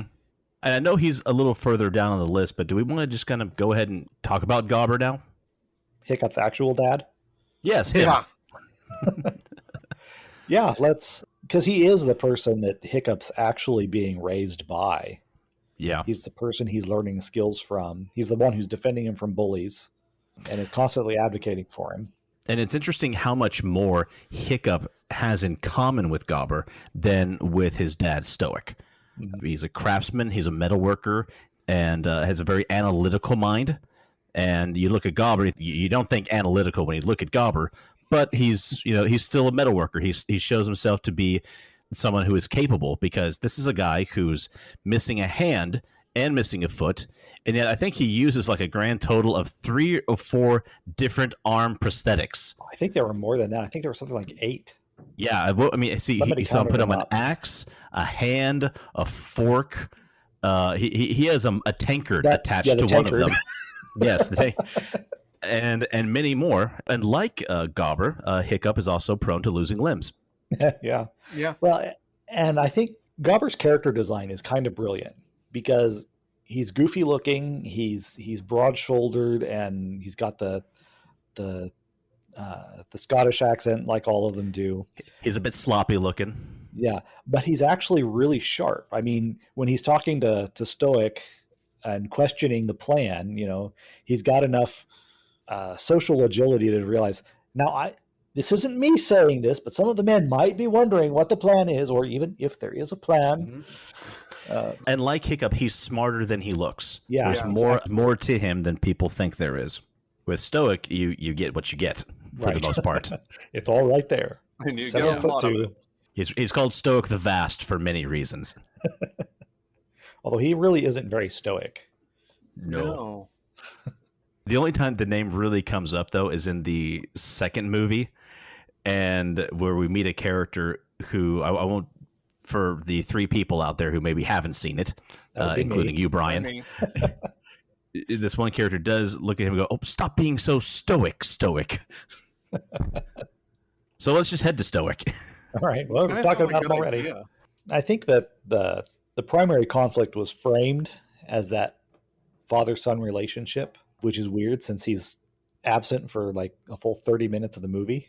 But that's kind of his role in Hiccup's life. He's mostly absent. Like, he's absent for more than 30 minutes of the movie, let me tell you.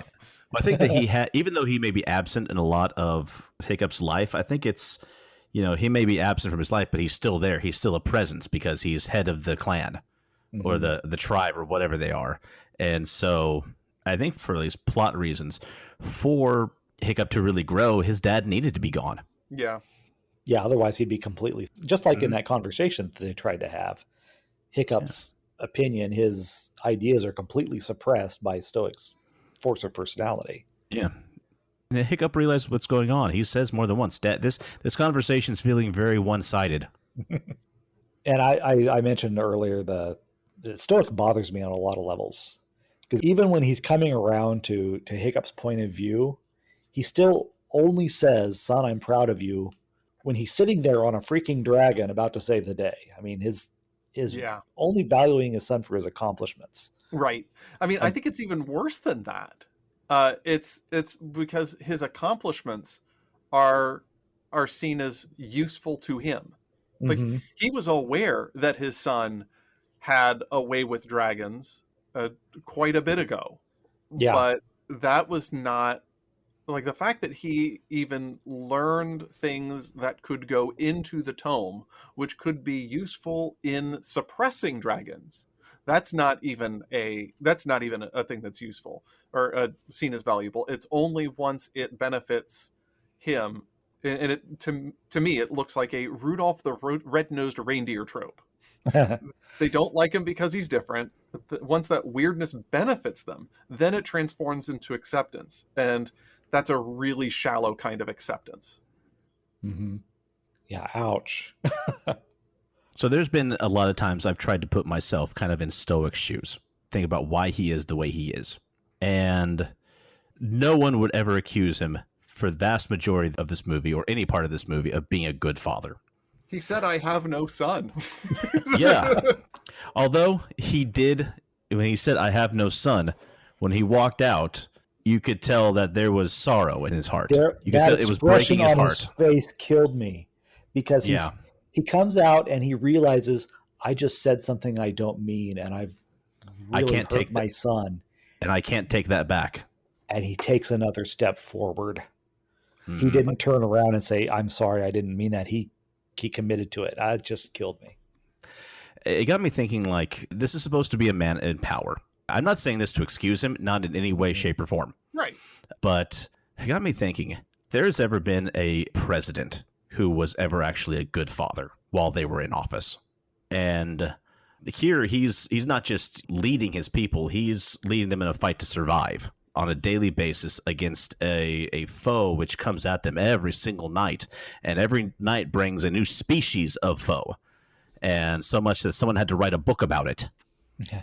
And on top of it, you've got to raise a son as a single dad, because to your knowledge, the dragons killed his mom. So there's another reason for the hate. That's it's not just given to us in this story, though. I thought it was. No, we don't. The only thing that is ever said about Hiccup's mother is, "This is half of her breastplate," and then Hiccup getting disgusted about that because I kind of assumed that she was killed by dragons because everybody goes out to fight. Like, yeah, that's the assumption, but they didn't bring it up. 13-year-olds. If people believe so, it's kind of a safe assumption. Mm-hmm. Yeah, because it's the number one leading cause of death on the island, right after sepsis. Ew. So, and then you also get the look into his own childhood, as I stated before, when he's talking about a little bit about how his dad raised him. So this isn't a guy who was at all prepared to raise a son who was slightly different. And it's not that he's made mistakes, it's that he's continuing to make mistakes, but he doesn't know how to fix those mistakes because he also feels like he's too busy just trying to keep the village alive and together for another night to do anything about it. And to him, it'd be much more easy if his son would just get in line. I really think that this is pretty much written like a Disney villain backstory. Mm-hmm. Now, I do want to say that neither one of you have seen this. Well, Mike, you've seen the second movie, right? No, I've just seen this film. Okay, there's 3 total. The second one, we get to see more of Stoick's character, a bit more, and I feel like it redeems him some. So I think that sounds like a good focus for a different story. Yeah. There's a lot of story there to give him the character growth. Oh man, I'm sitting here wondering what the guys on that cinema therapy show would say about Stoic. It's like narcissistic personality disorder. I think that there's ripe opportunity to talk to them and say, "Hey, do this one. This guy's so messed up. Do this one." Get onto their Reddit and make the suggestion. So let's move on, though. Who should we move on to next? Well, I think all we've got left on our list is Toothless and Astrid. And there's not a lot to say about Toothless. I have one thing to say about Toothless, which sums up his entire character. He is a giant, slightly less bloodthirsty flying cat. Prove me wrong. I cannot. He breathes fire. Yeah. And he doesn't eat Hiccup the second he meets him, so that's why he's slightly less bloodthirsty. Slightly less. Yes. His curiosity wins him over. Although I wanted to bring this up as far as the score earlier, but the scene I loved the most in this entire movie was that as Hiccup was trying to learn more and gain Toothless's trust, I'm very happy that they did not treat that as a lion with a thorn in his paw situation. Yeah. That all Hiccup has to do is heal him, help his wing, and suddenly they're besties. It is a very gradual progression of trust between the two. That moment when he's holding out his hand and he's letting Toothless come to him, I think that's a great moment and lesson. I mean, you cannot force yourself on somebody. And he realized that because earlier in the scene, he tries to reach out to Toothless, and Toothless growls, loses another limb. But you see, he learns from him, and Toothless comes up and watches him draw. And Toothless decides, I'm going to give this a try, and grabs a log and starts doing the same thing. I love that scene. Besides being a beautiful scene, the music is so beautiful in this moment. It's very inquisitive sounding, and there's a sense of discovery in the notes as well. And as it swells, it reaches that moment that as Hiccup is picking away across this giant piece of sand art, he realizes he's, for the first time, actually gotten really up close to Toothless. And he looks up at him, and he, like you said, Bryan, reaches his hand up. He closes his eyes, puts the hand out there in blind trust. I'm reminded suddenly of, this is such a stupid comparison. Did you ever see the movie Hitch with Will Smith? Yes. Man, it's been a long time since I thought of that. You go 90 and she comes 10. That's exactly what was going on there. Yeah. And it worked. It was beautiful. A great movie scene. Mm-hmm. And it told us that not Hiccup. I keep getting for the longest time, I didn't know anything about this movie, and I assumed Hiccup was the name of the dragon because. Right. Yeah. Anyway, so it tells us that Toothless is more than just an animal, that he's got curiosity and he's got creativity and he's got some intelligence to him. And this isn't just he's a flying horse. He's more than that. And I really appreciated that. He really becomes a character of this movie. Mm-hmm. I mean, more so than most of the humans. Okay, Astrid. I want to talk about Astrid. Let's talk about Astrid. Let's get to Astrid. The only one with an actual Viking name. Right. Oh, is that real? Yeah. I think so. Well, I didn't find any rough nuts or tough nuts in 10th century Norse naming conventions. That was a mistake. No, I just did a quick look, and her name is it's derived from Astridor, and it's meaning God and beautiful, and Scandinavian. I thought it was. Yeah, everyone else is named like Hiccup, Snotlout, Fish Legs. Jack Black as Viking. Yeah. Right. The Jack Black looking really Viking, Jack Black. You only hear say a couple of lines, and usually when other people are talking, he's voiced by David Tennant. No. Yeah. I'm dead serious. I assumed that Jack Black was actually in the film, and they decided to just make Jack Black look like Jack Black as a gag. Yeah, I actually I saw his name in the credits after the first time, like, really? Wait, which one was that? And so then the next time through, I was paying more attention. Okay, so Astrid. There's Astrid. So when we first meet her, she gets this beautiful slow motion moment as Hiccup is staring at her longingly and lovingly, the subject of his unrequited love. That was such a great shot. I'm sorry. I mean, because it's like, it's a borrowing from like action film tropes and really cheesy woman as object of affection tropes, while still making it so very tween and hysterical. I thought it was interesting. I appreciated that we come off of this scene and he's looking at her and she's so beautiful, but his conversation with Gobber is I got to kill a dragon. I can even find a girlfriend, and he mentions this a couple of times, but he's not saying specifically I could get with Astrid. It's like, yeah, she's ideal, but maybe I'm not good enough for that, but I'll find a girlfriend. At that point, I think I'll just settle for anything. Yeah. So it wasn't like his goal is to win the girl, this specific girl. And I appreciated that, and actually he's kind of taken by surprise when she expresses an interest in him. Mm-hmm. I mean, I think that's kind of the way that the not feeling quite right with your own, in your own skin. And then also there being somebody who, they're out of your league. I mean, I think it fits for this character. Yeah. And I think it's a lot more familiar. I mean, speaking for myself. No, you can speak for these two. That's fine. Let's unpack our adolescence here, because there was a lot of that in my adolescence. Yes. Hard pass for me. Thank you. Well, and there's also, since we're exploring some, unhealthy teen dynamic in terms of character development, I think that it is something that is pretty real, like in terms of wanting girlfriend or wanting romantic partner as a means of feeling valued, when this character has so few means of validation. And I think it's so right to put that line on his lips, because it does ring true for some unhealthy bits in adolescent development. So no, I think that line was spot on. Yeah. But speaking of her character design, when we first see her in that slow motion scene, you get the feeling that this is like the epitome of like the Viking princess. And even though she's here helping with the fire brigade, you don't get a clue about what she's about or what her interests are. And they very well could have made her into like, a not quite a damsel in distress, but someone who is prepared to sit on the sidelines while others do the fighting or the learning.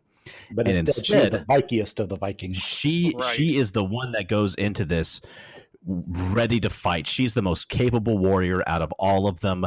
She's smart, she's strong, she's deadly, and she's going into this ready to be the winner of the competition to kill her first Viking.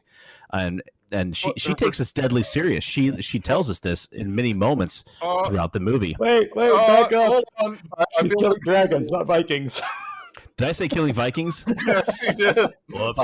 Like, Hiccup, if you get in my way, I swear I will lop that. Well, if they were a couple of times when I thought she might.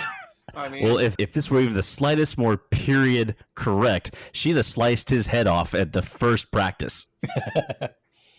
Yeah, she'd have pulled her axe out of his skull and killed that deadly natter. But anyway. But she tells us, I mean, we learned through her own words how serious this is to her. She tells Hiccup, is this a joke to you? Our parents' war is about to become ours. Yeah, and that impressed me because it wasn't about her ego. Yeah. It was about, I recognize that this is an important thing that we have to do, and I'm going to do it as best I can. Not because I'm the best, but because it's important. Yeah. You get a feeling that if for some reason something were to happen to Hiccup, that she would have been next in line. She'd have been the leader that the people needed. Mm-hmm. And I had more I was going to say, but everything with the killing the Vikings kind of derailed it. The killing Vikings was so quality. Yeah, but anyway, she's strong and capable, but she's smart. Mm-hmm. Yeah. When they're all discussing, like when Gobber gives them the dragon manual, which I was very pleased that when they open up the dragon book, that what it looks like in the movie is what you can go out and buy at the store. No kidding. Yeah. Yeah. All the other, students are saying, forget this. Why am I going to read it? I'm just going to kill stuff. And, but Hiccup says, well, I guess we'll share it. And she goes, nope, read it. Mm-hmm. And off she goes. She's read ahead. And out of all of them, out of all of the characters, as hardcore as she is, as dedicated as she is to defending her people, she's also the one who seems most able and ready to begin to change her mind. Mm-hmm. That's true. I mean, it took her having to get stranded on a treetop for them to have that nice little chat. But, she got there. Mm-hmm. Well, and that's something that we do, that when our most basic worldview is challenged, we're going to run away from it. We're going to push back against it. And it might take somebody, grabbing you by the back of the head and saying, look at this before you understand, and you can accept and start to change. But she definitely has some social and mental agility to be able to integrate this new information as quickly as she does. Mm-hmm. My absolute favorite scene in this movie is when the Vikings are sailing off to go find the nest, and she's standing up there next to Hiccup on the cliff, and they have that conversation. And she asks him, why didn't you kill him? What was in your head? Because she's trying to understand. Mm-hmm. She's come to this place where she's realized the dragons are different, but how did you realize it? When he challenges her, why do you want to know? She admits, because I want to remember what you say. Mm-hmm. Because it's important to her to understand, why did this paradigm shift happen? But she's also doing something else at the same time. And she's leading him away from his self-pity, away from his accepting that I'm just a screw up, just like everybody said, because this is what he's thinking right now is, I have utterly failed. My best friend is going off and he's probably going to get killed. And probably all of my friends and my parents, all of these people that I know are going to get destroyed by this dragon because they have no idea what they're sailing into, and it's all my fault. And she's leading him from that and saying, no, you're the one person who can probably fix this. And she doesn't tell him that. She doesn't say, hey, you've got to do something about this. She leads him from that place of, I screwed up. Well, what led you here? And what are you going to do? And that question, what are you going to do, was just awesome. Mm-hmm. Because there's no accusation to it. Mm-hmm. And just their interactions earlier, my second favorite was the bit where he's challenging her worldview, and she asks him, are you serious? And he doesn't give any attempts to justify. He doesn't make excuses. He just says, yes, one syllable. It's like, that is what I wish I could be. The look on her face when he says that, that's the most confident you see him in the entire movie. Mm-hmm. That one word changes her view of him completely. You see it on her face. Yeah. So I gotta say, they do a lot of great work with her face. I know this is not crucial to character development, it's more animation. But one thing that I love is actors that are so very present in the scene when they don't have dialogue. Mm-hmm. And there are so many times with the focus on Astrid, or no, it's not focus on Astrid. Usually the focus is on Hiccup. And then there is Astrid, and her face says so many lines that the voice actress doesn't. And I think it's brilliant what they've done with her. Especially in that scene where they've done their final lesson and the elder is being asked which one is the winner. And right before that, Hiccup's like, well, I gotta go. And she's like putting her axe right in his face. Where are you going? What do you have to do? She's gritting her teeth and grinding them in anger. The second before that, like the look of utter contempt she gives him just before that is brilliant. Mm-hmm. And of course, at this point, we have to say something about son of a half-troll rat-eating munch bucket.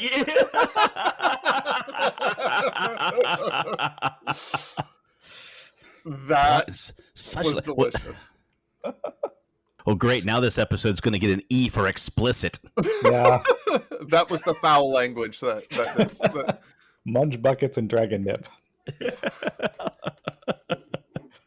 If this was Min-Max, that would be the title. Well, I know that Mike and I had seen it before. I enjoyed watching it again, as I've done many times. Mike, I bet you did as well. Bryan, this was your first time viewing it.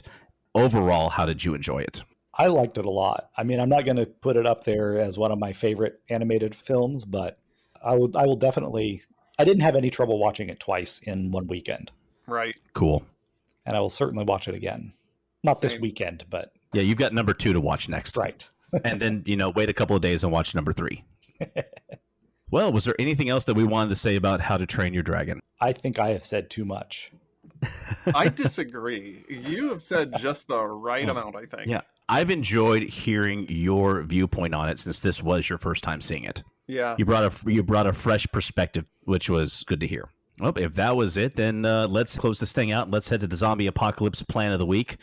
Mike, does it involve living on a deserted island in the middle of nowhere, or does it involve dragons? If not, I'm going to be disappointed.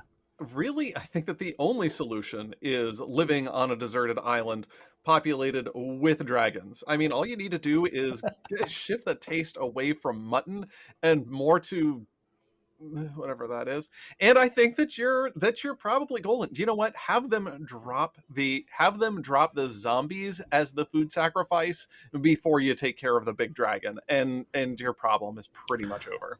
Oh, But yeah, what if you we use get one problem to solve another? Exactly. And instead, if cinema has taught me anything, we're going to get a giant zombie dragon. Sure, this will be great. Which, funny enough, is actually the plot of How to Train Your Dragon 2. Yeah, I'm thinking, Spoilers. I was disappointed because I was going to say we need to do the zombie dragon movie, but I guess if they did, then off we go. I'm just waiting for Bryan. He'll be watching it in a few days going, wait, James lied. There's no zombie dragons. I mean, I'm Where's writing the Dragovich? It's the Dragovich. Oh my god. Nice. I suddenly remembered another cultural malapropism. Bagpipes. There were bagpipes in this movie. Really? Yes. I missed them. No, I didn't. I remember that. I had that in my other notes. Here's why everyone sounds Scottish and there are bagpipes. That's before they settled in Burke. The Vikings had a few raiding parties at Scotland. Didn't work out great because they're Scottish. And they grabbed as much as they could and left. But unfortunately, the damage was done. They went to Scotland for bagpipes and accents. That's right. It's all they could come away with. They looted all of the bagpipes, which is why they had to use Irish pipes in Braveheart. Well, I think that will wrap it up for us this episode. I want to thank all of you for listening in. Make sure you check us out online at geekatarms.com, at facebook.com/geekatarms. And Mike, what is our Twitter? We are at Arms Geek on Twitter. Check us out on iTunes and whatever streaming service or podcast service is available on Samsung phones these days. And leave us a review if you would. We would really appreciate it. And finally, from Bryan, Mike, and James, be safe, be blessed, and be geeky. Thanks for listening to Geek at Arms. Music for this podcast was provided by Incompetech.com. For more, check us out at Facebook.com/Geek at Arms. Give us a like and maybe even subscribe to us on iTunes. That would be awesome.